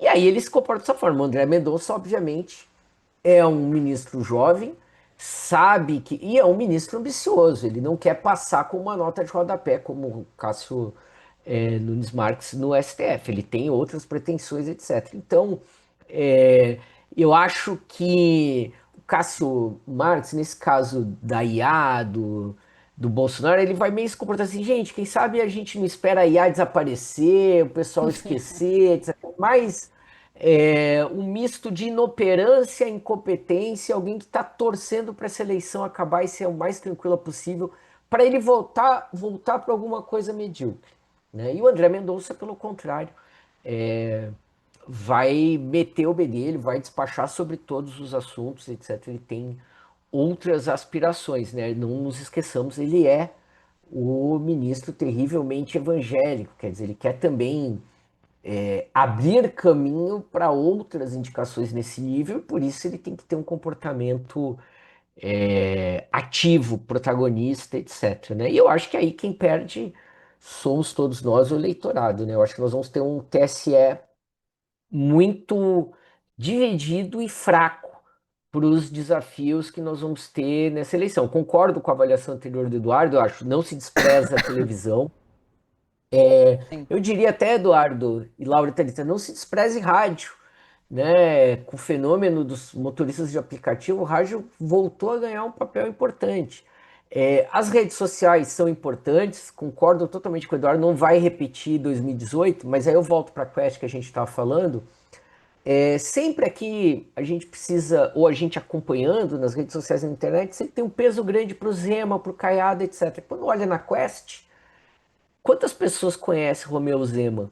Ínfimo, né? Por mais que a bolha coloque, etc., ele não vai crescer além disso, né? Também saiu com uma chapa puro sangue, né? Então, o risco que o Eduardo levantava ali, a gente vai ter no tipo de vídeo que o Flávio Bolsonaro publicou essa semana sobre o INSS, da lama chegando no deepfake, né? Na IA para produzir rapidamente em grande conteúdo, na incapacidade do TSE regular e atuar de fato, né? E aí nessa ambiguidade da falta de comando, que hoje, vamos ser francos, não é só o TSE, o STF também está com falta de direção e de comando, que também é um pouco resultado da fraqueza do Fachin e das forças das alas que tem dentro do STF. Isso também acaba se manifestando no TSE. Vejo como está falando. Eu não vejo impressão que o Cássio Nunes Marques vai querer fazer diferença na eleição, como fez, por exemplo, Alexandre de Moraes, por nenhum motivo. Ele não vai querer ser protagonista, porque ele é um cara de ficar embaixo da mesa. O André Mendonça seria diferente, porque o André Mendonça foi crescendo dentro da estrutura. Ele chega terrivelmente evangélico lá para ser auxiliar, depois ele vai ser advogado-geral da União, depois ele vai ser ministro da Justiça. Ele vislumbra a possibilidade de ser ministro do Supremo. Ele quer ser alguém, olha o receio que a gente tem que ter, ele quer ser alguém no Supremo Tribunal Federal. Se julga capaz de estar lá. Eu acho que o Nunes Marques sabe que ele está lá. Ele sabe exatamente por que ele está lá. Ele não sabe bem por que ele está lá, mas ele sabe o motivo. E não teria a audácia de querer interferir na eleição, como fez o Alexandre de Moraes, que gostemos dele ou não, é um jurista. É um cara que tem não sei quantas obras publicadas e também viu a trajetória dele de exatamente a mesma... Quase o mesmo caminho, secretário de Segurança, ministro da Justiça, sempre vislumbrou a possibilidade de chegar ao Supremo. Sim. Miguel, só para fechar rapidíssimo, e a Selic, hein? Mais 25, Eu sabia. Mais 0,25 de queda, a gente soma 1 ponto de queda e chegamos a 14% agora. E aí, Miguel? Eu desisto, Thalita. Quer dizer, a onda de cortes na soma deu um dígito. Quer dizer, é irrelevante, é insignificante, né? Eu acho que tudo o que eu falei sobre o Cássio Nunes Marques eu aplico ao Gabriel Galípolo, né? Esse jovem acordou um dia, ia pegar o seu patinete, vestiu a sua jaquetinha da XP e ir para Faria Lima, acordou presidente do Banco Central. Eu espero que o presidente Lula se reeleja e daqui a 2 anos ele corrija esse erro, colocando um adulto para essa tarefa, porque a gente precisa de uma taxa Selic baixa para recuperar a capacidade de investimento, de industrialização. Mas, como dizia o Barão de Tararé, da onde a gente menos espera, daí é que não sai nada. E não será desse garoto que nós teremos alguma boa notícia. Mas o problema é esse, a gente esperava, né? A gente tinha uma expectativa. A gente se ilude, né? Nos frustramos. A gente se ilude fácil. Pois é, que pena. Miguel, beijo enorme para você, boa semana, bom final de semana, até quinta-feira que vem. Bom final de semana, gente, até a próxima quinta. Hoje eu tô feliz, Eduardo, você viu que pela primeira vez na história o Grêmio bateu o poderoso Mirassol, então tô bem humorado. Ganhamos no Mirassol. Vamos em frente. O time perdeu ontem, mas classificou também, 3-2. Parabéns pelo time de vocês. Beijo, Miguel, até. Vamos lá, vamos seguir? Quero falar agora sobre educação e com notícia boa, viu? A gente tem o Índice de Desenvolvimento da Educação Básica de 2025 como o melhor resultado dos últimos 20 anos. O IDEB funciona como um boletim da educação e combina desempenho dos alunos com os índices de aprovação e o fluxo escolar. O indicador avançou em todas as etapas. O destaque foi para os anos iniciais do ensino fundamental, que alcançaram nota 6,3, superaram a meta. Nos anos finais, o índice subiu, mas ainda ficou abaixo do objetivo. O principal desafio continua sendo a aprendizagem em matemática. Sobre isso, vamos conversar agora com a secretária de Educação Básica do Ministério da Educação, a Kátia Schweikart. Kátia, seja super bem-vinda, uma honra tê-la aqui conosco. quero te ouvir, assim, notícia excelente, mas ainda tenho que avançar. Não, bom dia. Bom dia, tudo bem? Prazer estar aqui com vocês. Realmente a gente está celebrando bastante esse resultado, né? Na verdade, ele traz para a gente uma conquista do Brasil nos últimos 20 anos. A gente deu um salto muito expressivo, mas a gente de fato conseguiu, nesses 3 anos aí, consolidar, e especialmente nas regiões mais socialmente vulnerabilizadas, esse direito de aprendizagem das crianças, adolescentes e jovens. É um momento muito importante para todos nós no Brasil. Estou com Laura e Edu Castro aqui, vou passar para eles, para questionamentos, para a gente se aprofundar nesse número tão interessante, nessa conquista tão interessante para a educação. Laura? Bom, primeiro, parabéns, é uma conquista de todo o povo brasileiro, mas de vocês particularmente, né? Eu queria te perguntar, qual foi o milagre? Qual foi a gente sabe que o governo tem dado uma ênfase muito grande para a questão da alimentação, da merenda e tal. E a gente sabe que crianças subnutridas não têm condições de aprender. Então eu queria te perguntar, qual foi o fator mais importante? Foi a habilitação dos professores, o livro didático, a merenda escolar? O que foi que aconteceu que vocês conseguiram esse golaço aí, que é um golaço civilizatório mesmo, né? Isso.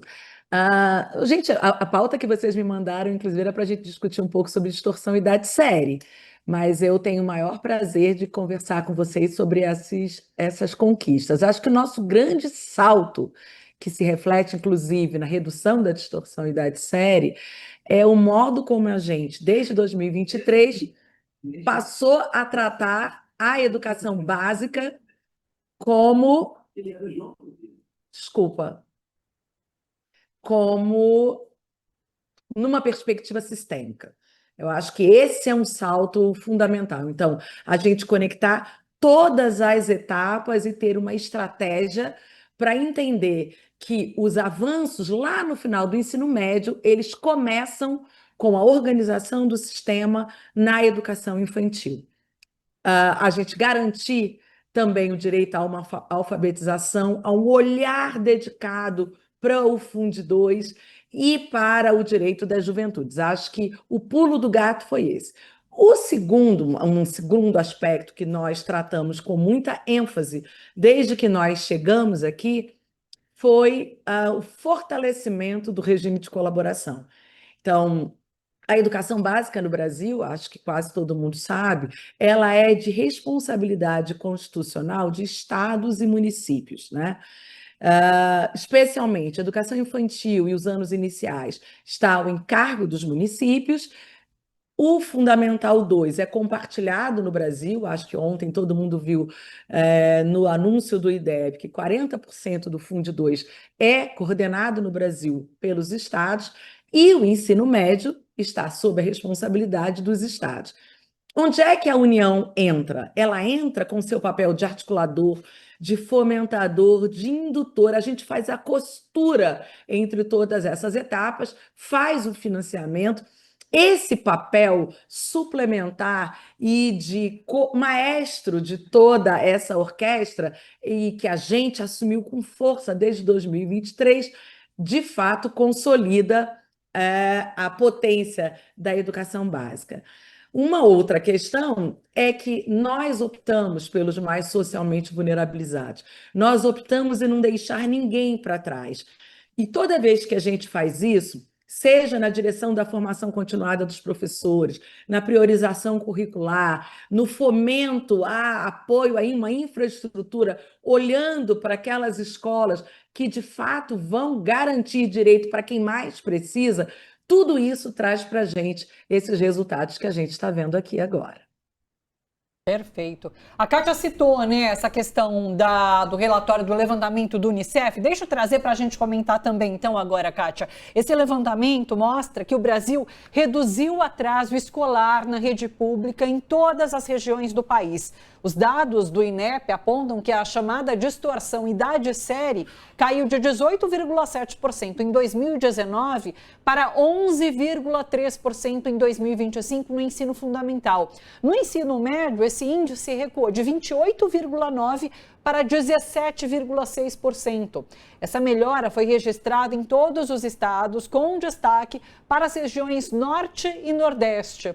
O Unicef, no entanto, alerta que esse avanço no fluxo escolar não significa que todas as lacunas de aprendizagem deixadas pela pandemia foram superadas. Muitos estudantes estão na série adequada, mas ainda enfrentam dificuldades no aprendizado. E daí, Kátia, eu queria que você explicasse para a gente, então, o que esse levantamento do Unicef mostra, qual é essa conquista e o que tem por vir ainda.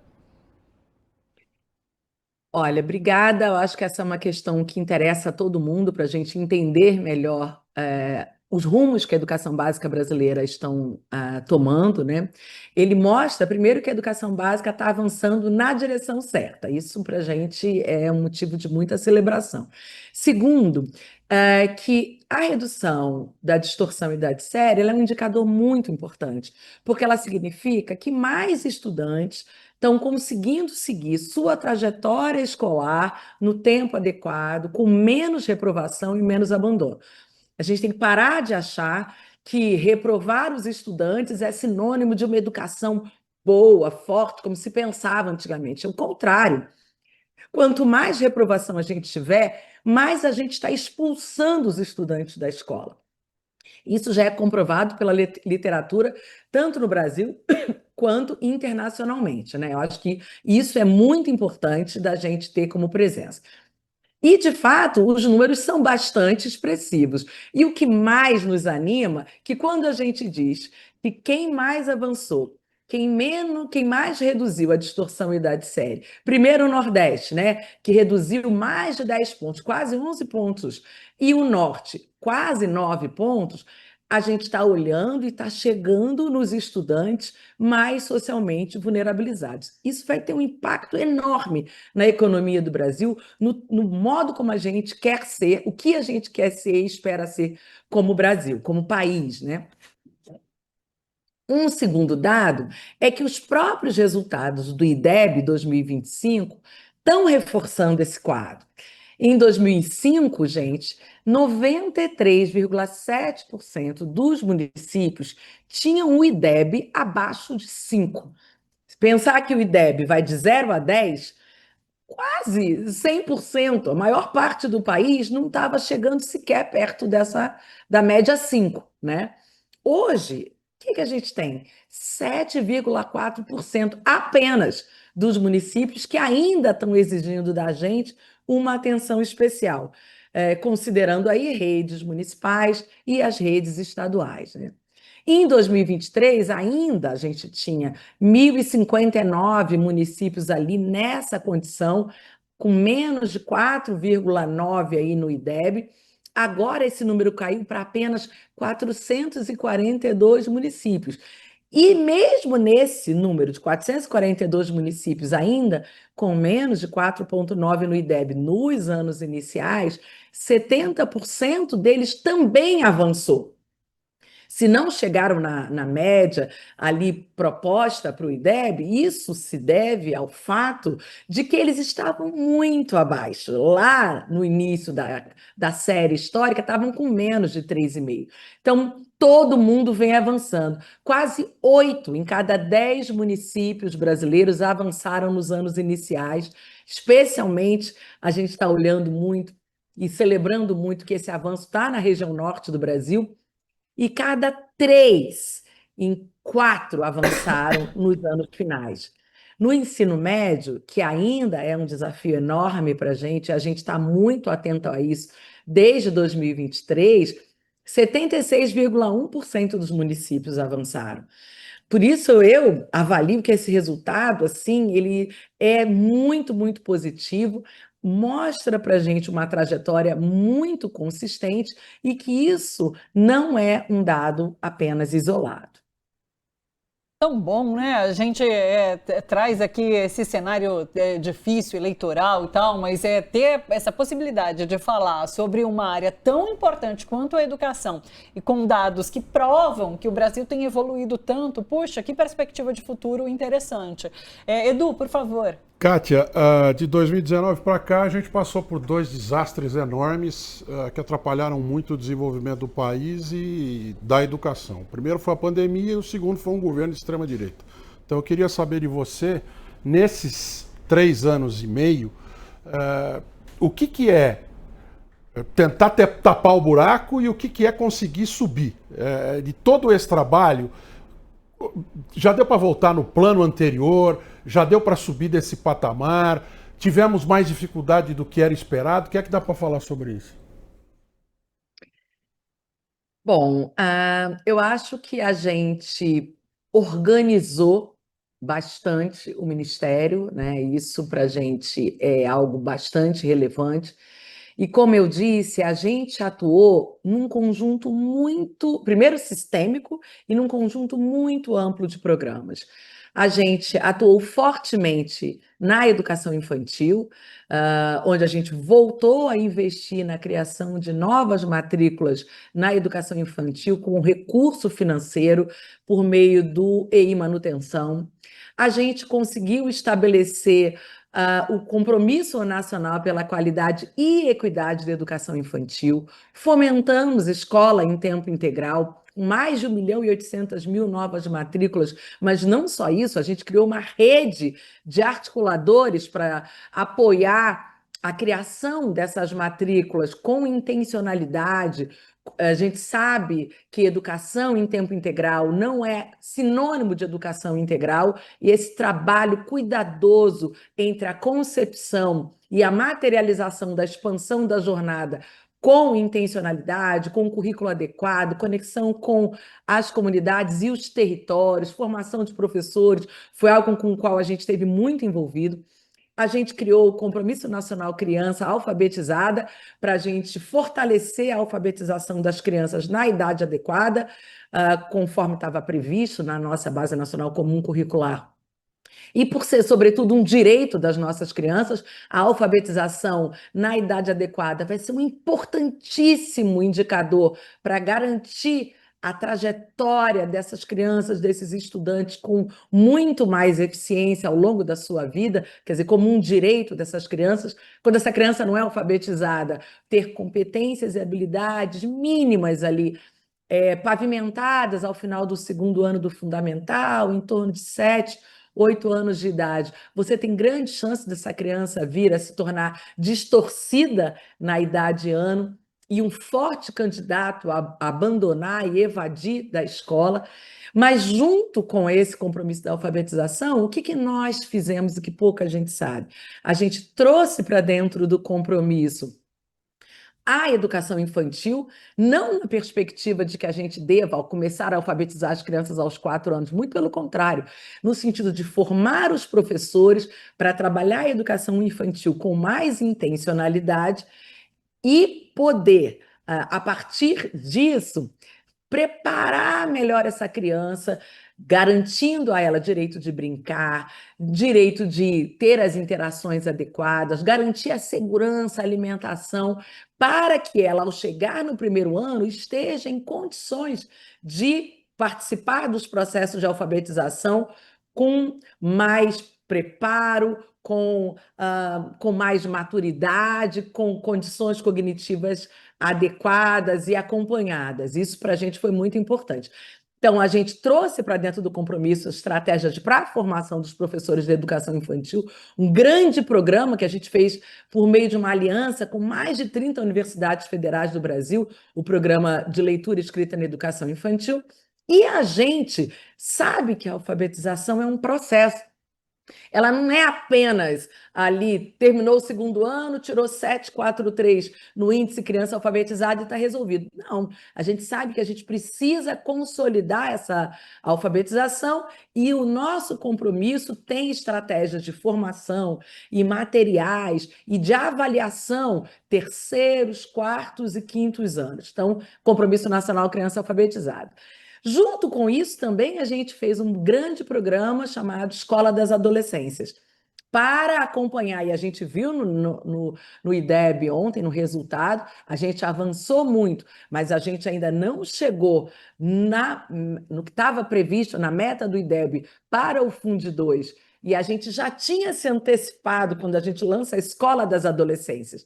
A gente vai escutar 2.300.000 adolescentes no Brasil, e a partir dessa escuta, nós elaboramos uma política onde a gente vai apoiar mais de 17.000 escolas de Fundo 2 no Brasil, estaduais e municipais, para adequar o ambiente da escola, o clima organizacional, formar os professores, fazer clube de letramento de matemática, de linguagens, para que essas escolas do Fundo 2 elas possam ir ao encontro do que esses adolescentes esperam, a partir do que eles nos disseram, a partir da escuta de professores e gestores.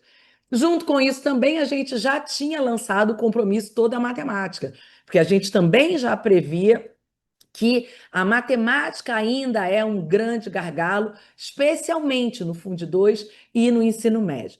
O ensino médio, a gente, desde 2023, vai passar por todo um processo de revisão, de debate com a juventude, com os especialistas, com as redes educacionais, e a gente vai ter, então, uma nova política do ensino médio, implementada pela Lei 14.945, em 2024, a gente vai reorganizar todo o ensino médio, vamos voltar a ter a formação geral básica com aquela carga horária de 2.400 horas, vamos reorganizar aqueles itinerários formativos que estavam soltos, dispersos, que a juventude estava dizendo que os mais pobres estavam muito prejudicados, especialmente em relação às escolas privadas.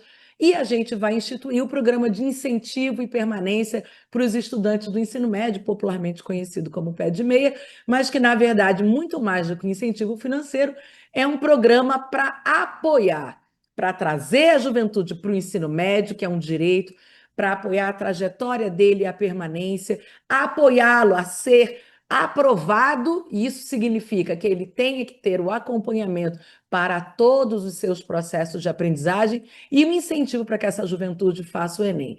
Então, tudo isso também recortado por um programa permanente de recomposição das aprendizagens que a gente vai estar todo o tempo apoiando, especialmente as escolas nas situações de emergência, como aconteceu no Rio Grande do Sul, os lugares mais remotos e que mais precisam do nosso olhar. Então, o Ministério e a Secretaria de Educação Básica teve muito envolvida com todas essas políticas de modo totalmente sistêmico, né? E eu acho que esse é o pulo do gato do que a gente empreendeu nesses últimos 3 anos aí. É isso, Kátia, agradecidíssima pela sua presença com a gente aqui hoje, viu? Um abraço, até uma próxima oportunidade, mais uma vez parabéns pelo golaço. Muito obrigada, gente. Obrigadíssima. Acho que o Brasil está de parabéns por ter abraçado a educação básica. Só assim a gente vai se tornar, de fato, o país do tamanho que o nosso povo merece. Obrigada, gente. Obrigada. Aliás, vamos continuar falando sobre educação. Olha só quem falou sobre as conquistas do IDEB, que a gente comentava.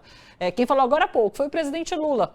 Em postagem nas redes sociais, ele disse assim, olha, com o pé de meia, o abandono escolar caiu mais da metade entre os nossos estudantes. Também fizemos milhares de creches, ampliamos o ensino integral, teremos mais de uma centena de novos institutos federais. Os dados do IDEB que o MEC divulgou mostram que avançamos em todas as etapas da educação básica. Nunca antes na história desse país se trabalhou tanto pela educação no Brasil. Um pouco de tudo que a Kátia falava para a gente até agora. E que para que você entenda melhor como funciona esse programa, o Pé de Meia, que tanto a Kátia quanto o presidente Lula comentam agora, a gente vai para a nossa série especial, É do Brasil. A gente tem mostrado aqui como políticas públicas, políticas de Estado, ações voltadas ao bem-estar da sociedade podem transformar a vida das pessoas e contribuir para a construção de um país mais justo. E o episódio de hoje é justamente sobre o Pé de Meia. Dá uma olhada.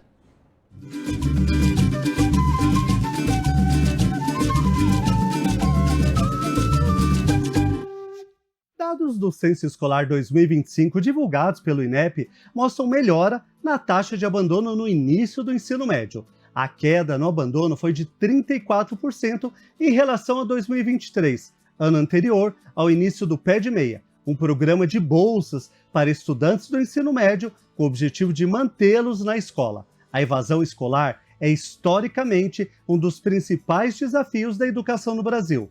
Como garantir que os jovens que iniciarão o ensino médio decidam continuar os estudos? O Pé de Meia ele tem uma importância fundamental porque ele está relacionado a um dos grandes desafios nacionais, que é a questão da permanência. Nós sabemos que muitas vezes o jovem deixa de investir na formação humana, deixa de investir no tempo para a formação humana, para investir no tempo para sobreviver. O Pé de Meia ele é justamente a questão de fazer com que o estudante ele permaneça na escola e não tenha que gerar renda fora da escola. É moderno, é muito antenado ao que nós precisamos no século XXI, porque o estudante ele precisa de tempo para aprender. O aprendizado de forma contínua, ele leva tempo.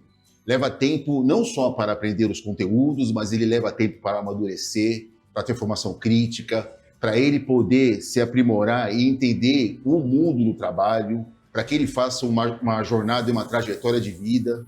E o Pé de Meia, portanto, ele faz com que a pessoa possa permanecer e continuar. Um dos motivos também de comemoração, né, esses dados que foram divulgados, além da redução nas taxas de abandono, de evasão, é a redução nas taxas de reprovação.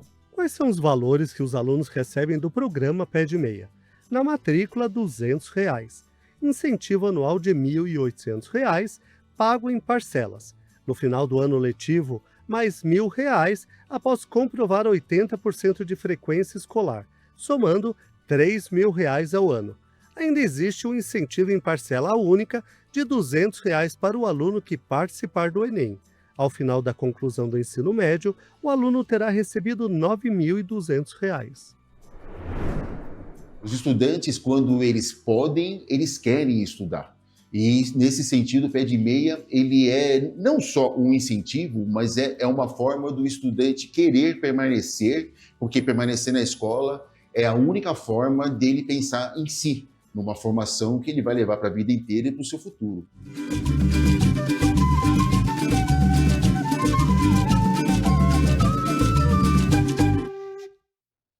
Bacana essa sequência que a gente conseguiu trazer aqui, falando sobre os índices relacionados à educação, quanto melhoraram, e agora trazendo explicadinho o que é o Pé de Meia e os efeitos dele nesses últimos anos. Muito bacana, um programa tão importante que é isso, eu acho que vai num ponto-chave, que é o abandono escolar, e segura aí o aluno para que ele continue estudando, de fato. Não, esse negócio do cara permanecer. Gente, a escola, ela não ensina só na sala de aula, né? O fato do cara estar num ambiente escolar significa que tem um professor que está olhando por ele, que significa que tem um funcionário que está cuidando acalmar esse cara num momento que é o momento da adolescência, que a gente sabe que é um momento difícil para todos os seres humanos. Então, eu acho que é um programa tão pequenininho, porque olha só, o investimento olha, depois de o cara acabar o ensino médio, o investimento vai ser de R$ 9.200 por aluno.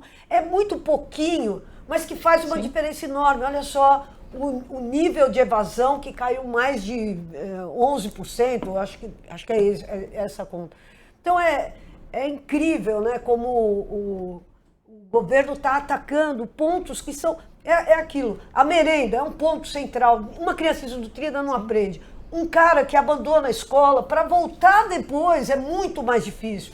Então precisa que ele permaneça na escola, porque aí ele pode ser atraído por aqui ou por ali e continuar estudando. Então, é um investimento mínimo, né? Isso. E a gente sabe que essa extrema-direita é contra isso, entendeu? A gente sabe que esses caras sabotam qualquer iniciativa que busque apoiar essas pessoas que precisam tanto da escola pública. Então, eu acho que é um índice muito emocionante até, viu? Eu não tenho dúvida de que seria o tipo de programa que acabaria eliminado num governo de extrema-direita. Renan Santos falou algo do tipo esses dias, que qualquer política pública que dê dinheiro para gente pobre, ele ia acabar. Lembra que eles queriam fazer o homeschooling? Isso. Que significa, olha, a família vai cuidar da educação do filho. Olha só, é uma sandice.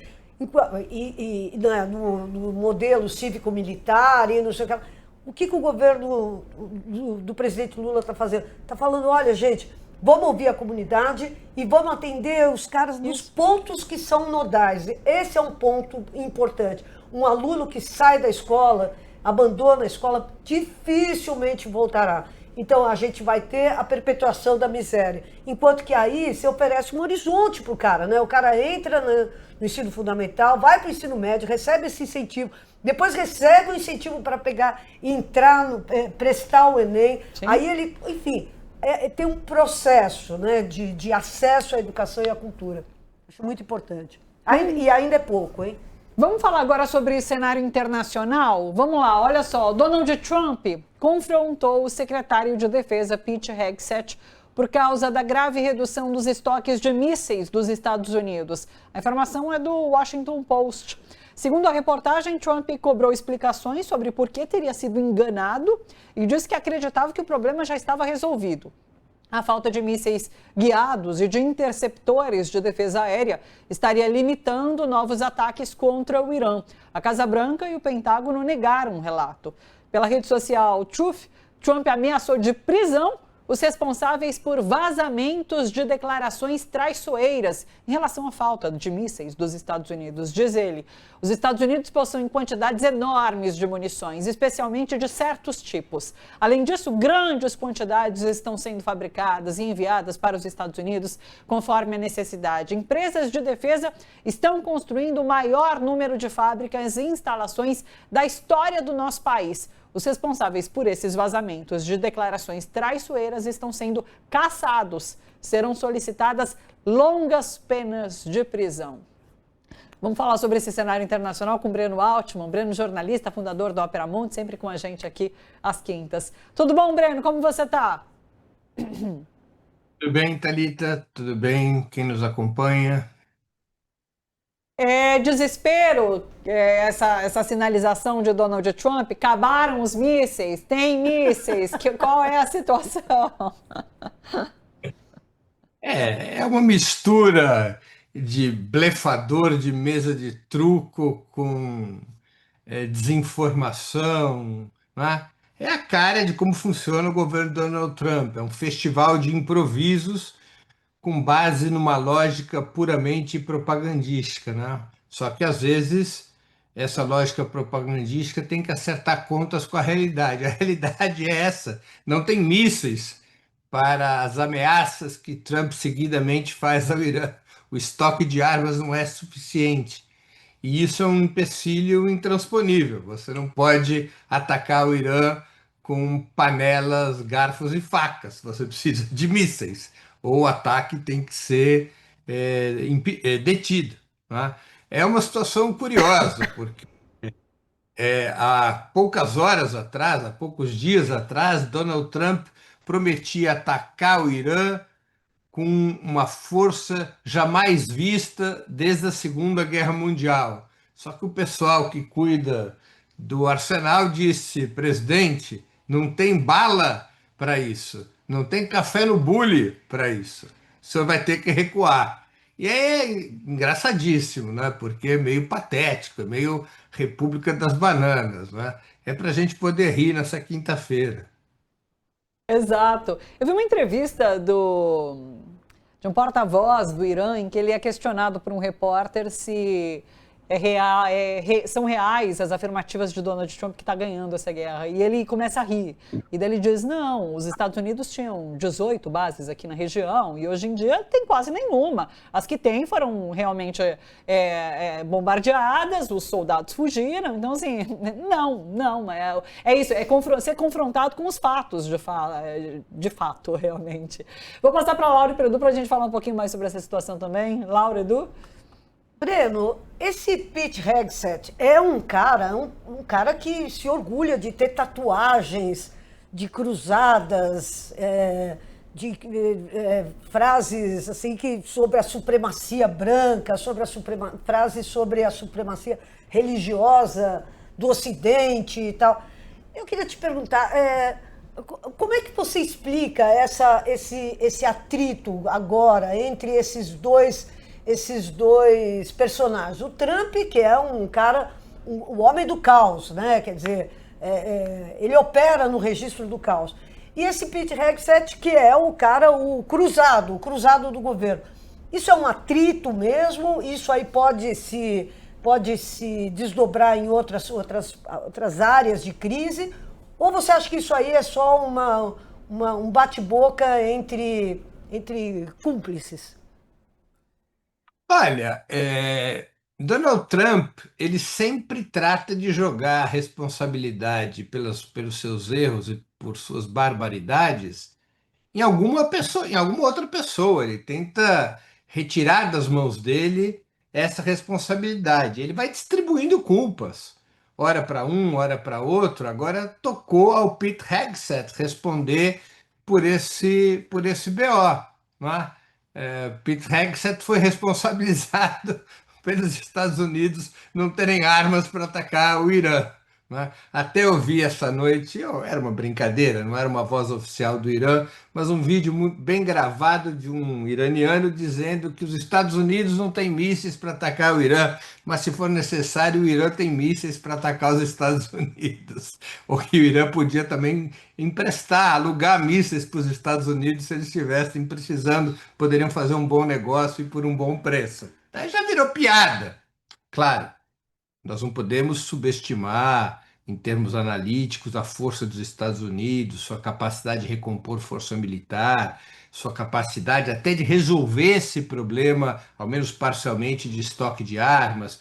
Os Estados Unidos, quando calcula o estoque de armas, jamais leva em conta o estoque de armas local, ou seja, nunca faz parte do plano de defesa deles que as armas alocadas dentro dos Estados Unidos para o seu sistema de defesa, que é um conjunto de interceptadores que inclui mísseis dos mais variados tipos, essas armas nunca podem ser usadas no exterior, porque em tese debilitaria a defesa norte-americana. Mas os Estados Unidos possuem mísseis espalhados pela Europa, possuem mísseis em outras localidades. Os Estados Unidos poderia parcialmente resolver o problema. Não se pode subestimar a força norte-americana, mas que é uma situação patética, porque ele exibe uma arrogância, Donald Trump, que contradiz a realidade material, e a realidade material o expôs.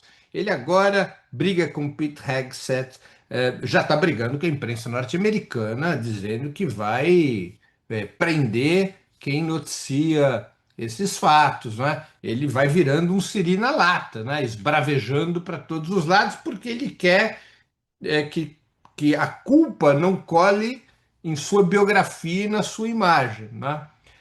É um derretimento. Esse tipo de personagem grotesco é muito comum nos impérios, né? O Império Romano não foi nem na fase da decadência do Império Romano, mas o Império Romano não teve Calígula, que nomeou o seu próprio cavalo para o Senado?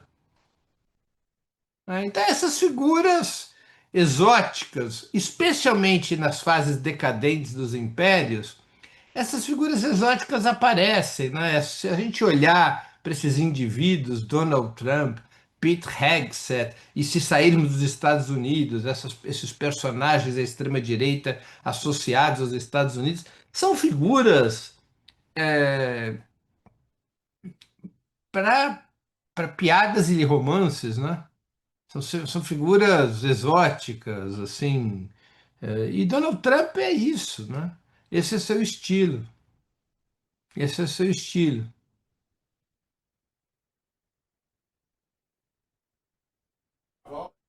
Para o Ministério da Defesa, porque não passa muito disso o cérebro desse Peter Hegseth. Aliás, que é ruim para nós jornalistas, porque ele foi o grande asset dele era falar bobagem na televisão no sábado, porque ele era um apresentador substituto na Fox, né? Um sujeito de inteligência absolutamente...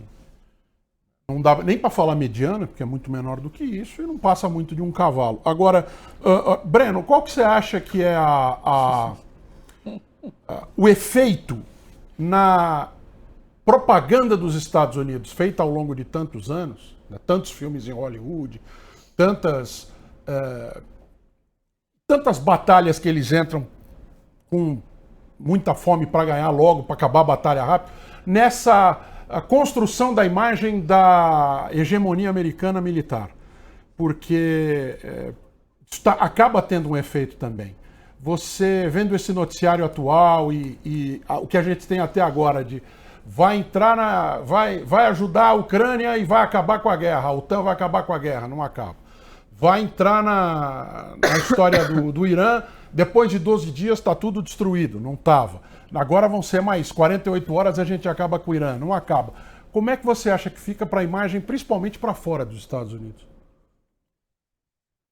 Olha, é uma imagem de desmoralização, né, Edu? É uma imagem bastante desgastada, especialmente junto à opinião pública internacional e também junto aos aliados dos Estados Unidos, aos governos europeus. Quer dizer, são sintomas de declínio da hegemonia norte-americana, não é? São sintomas que vão demonstrando como essa hegemonia vive o seu outono, ainda que possa ser um longo outono, não é?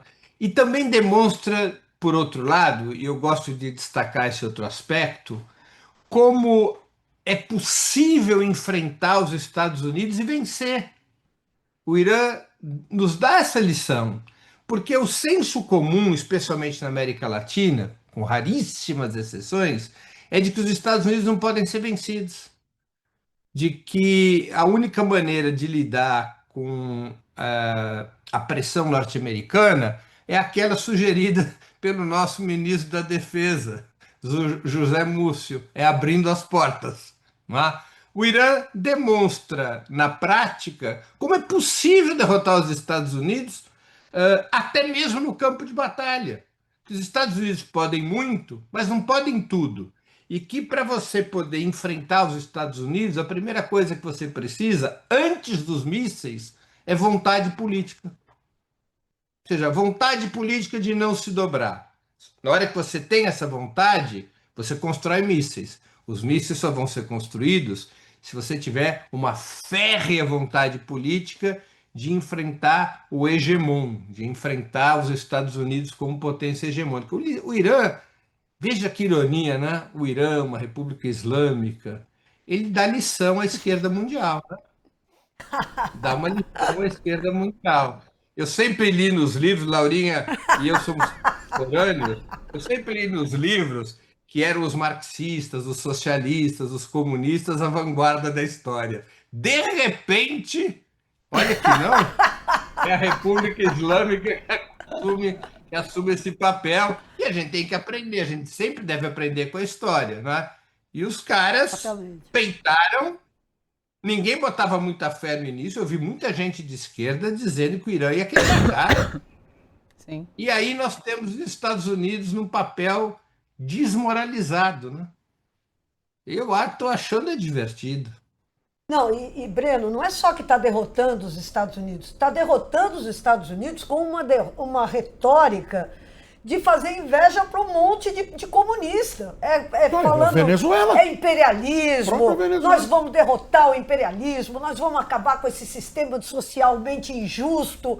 É uma retórica de esquerda, mas é proferida por quê? Por teólogos xiitas. É impressionante mesmo, a esquerda está tomando uma lição de humildade, a esquerda mundial tomando do Irã uma lição de humildade que que, olha, é épica, eu acho épica, porque é isso, né? Quer dizer, ao mesmo tempo é uma religião que representa um povo, né? Que representa um ideal de civilização e tal, não sei o quê. Então, mudou tudo. Agora, posso fazer uma pergunta para o Breno? Para fechar, claro. Breno, eu queria que você falasse um pouquinho, comentasse um pouquinho com a gente esse momento do Trump vis-à-vis também o recrudescimento dos conflitos na Rússia, entre Rússia e Ucrânia. O que é que isso aí sinaliza do ponto de vista porque você mesmo acabou de falar, as armas são intercambiáveis, as armas que estão na Europa. Outro dia a gente viu o general-chefe lá dos Estados Unidos na Europa falando, olha, nós estamos sem arma também. Então, quer dizer, como é que você vê essa combinação desses conflitos, tanto na Ucrânia quanto no Irã, em vista da reação tanto da Rússia quanto do Irã ao ataque americano e da OTAN? Olha, é necessário analisar como vai evoluindo o mapa da guerra na Ucrânia, não é? Embora a Ucrânia tenha conseguido, a partir de drones, infligir golpes duros à Rússia, afetando sua infraestrutura econômica, especialmente sua infraestrutura petroleira, casos de escassez de petróleo em várias cidades russas, a afetação inflacionária, a Rússia teve que suspender exportação de diesel, isso afetou sua balança comercial. Embora a Ucrânia tenha conseguido, digamos, tentos nessa operação com drones, o fato é que a Rússia continua a avançar no território, que é o que importa, não é? A Rússia sofre esses golpes e reage avançando no território e avançando com golpes correlatos contra a infraestrutura ucraniana. E, novamente, fica claro que o poderio militar russo, apesar dos erros cometidos nesses 4 anos, incluindo o erro de subestimação da força militar da Ucrânia e da OTAN no início da guerra, apesar desses erros, a Rússia vai demonstrando com muita clareza o que a gente pôde afirmar em 2022. Um dos pilares da hegemonia norte-americana foi quebrado em 2022. Qual pilar? O do monopólio da guerra. Até 2022 e desde 1991, quando desapareceu a União Soviética, tá vendo, Laurinho? Eu te dizia que a União Soviética não devia desaparecer. Quando desapareceu a União Soviética, os Estados Unidos tiveram o monopólio da guerra. Só os Estados Unidos tinham força militar para impor os seus interesses através das armas. A Rússia rompeu esse monopólio. E o que está acontecendo hoje, apesar, repito, dos erros e problemas que a Rússia enfrenta, é uma confirmação disso. Os Estados Unidos não possuem mais o monopólio da guerra. Pudemos ver isso em ambas situações. Na Ucrânia, estamos vendo isso na Ucrânia e estamos vendo isso no Irã. Isso é um bom sinal. É um sinal que a esquerda ocidental deveria analisar com menos medo, com menos covardia política. Aqui não estou falando de covardia moral, mas de covardia política. Os Estados Unidos não são imbatíveis. É possível construir força política, cultural, econômica e militar para defender a soberania dos países do sul global. Essa é a lição da Rússia num espaço e do Irã no outro. Tá? E o Brasil, e acho que é importante a gente falar aqui da nossa casa, o Brasil é um país que, do ponto de vista geográfico, populacional, econômico, tem as condições de construir uma capacidade defensiva em relação aos Estados Unidos. O Brasil é muito mais poderoso do que Cuba, do que Venezuela, ou até mesmo do que o Irã, em termos do seu potencial. O que nós precisamos aqui é construir uma vontade política férrea e um planejamento adequado a essa vontade política férrea para estabelecer os pilares da nossa soberania. E entre esses pilares da nossa soberania, eu não tenho dúvidas, está, número 1, a reforma das Forças Armadas. Número 2, a criação de um complexo bélico-industrial brasileiro, sob controle do Estado brasileiro. É isso. É de quem vai controlar. A primeira coisa é ter que mudar essa turma. E hoje, em 6 de agosto, é o dia da bomba atômica de Hiroshima, me dá mais medo ainda. Precisamos dela. Mas na mão do Pazuello, aí é de matar. Breno, muito obrigado. Um prazer te receber sempre por aqui às quintas. Um beijo para você. Até semana que vem. Toda a audiência, até. Thalita. E é isso, pessoal. Laura, Edu, até amanhã. Beijos. Combinado. Até sexta. Fechou. Até sexta-feira amanhã, que beleza. Muito obrigada, pessoal, pela companhia. Quem tá comigo por aqui, aí Davi Bittencourt, Karina Santos, Damiana do Nascimento, Valdir Cosmo, Wanderson Salles, o Carlos Parati, o Emir Elias, o pessoal Antônios, todo mundo por aqui. Muito obrigada pela companhia. Hoje, mais tarde, às 4 horas, tem TVT News segunda edição com Dom Ernesto.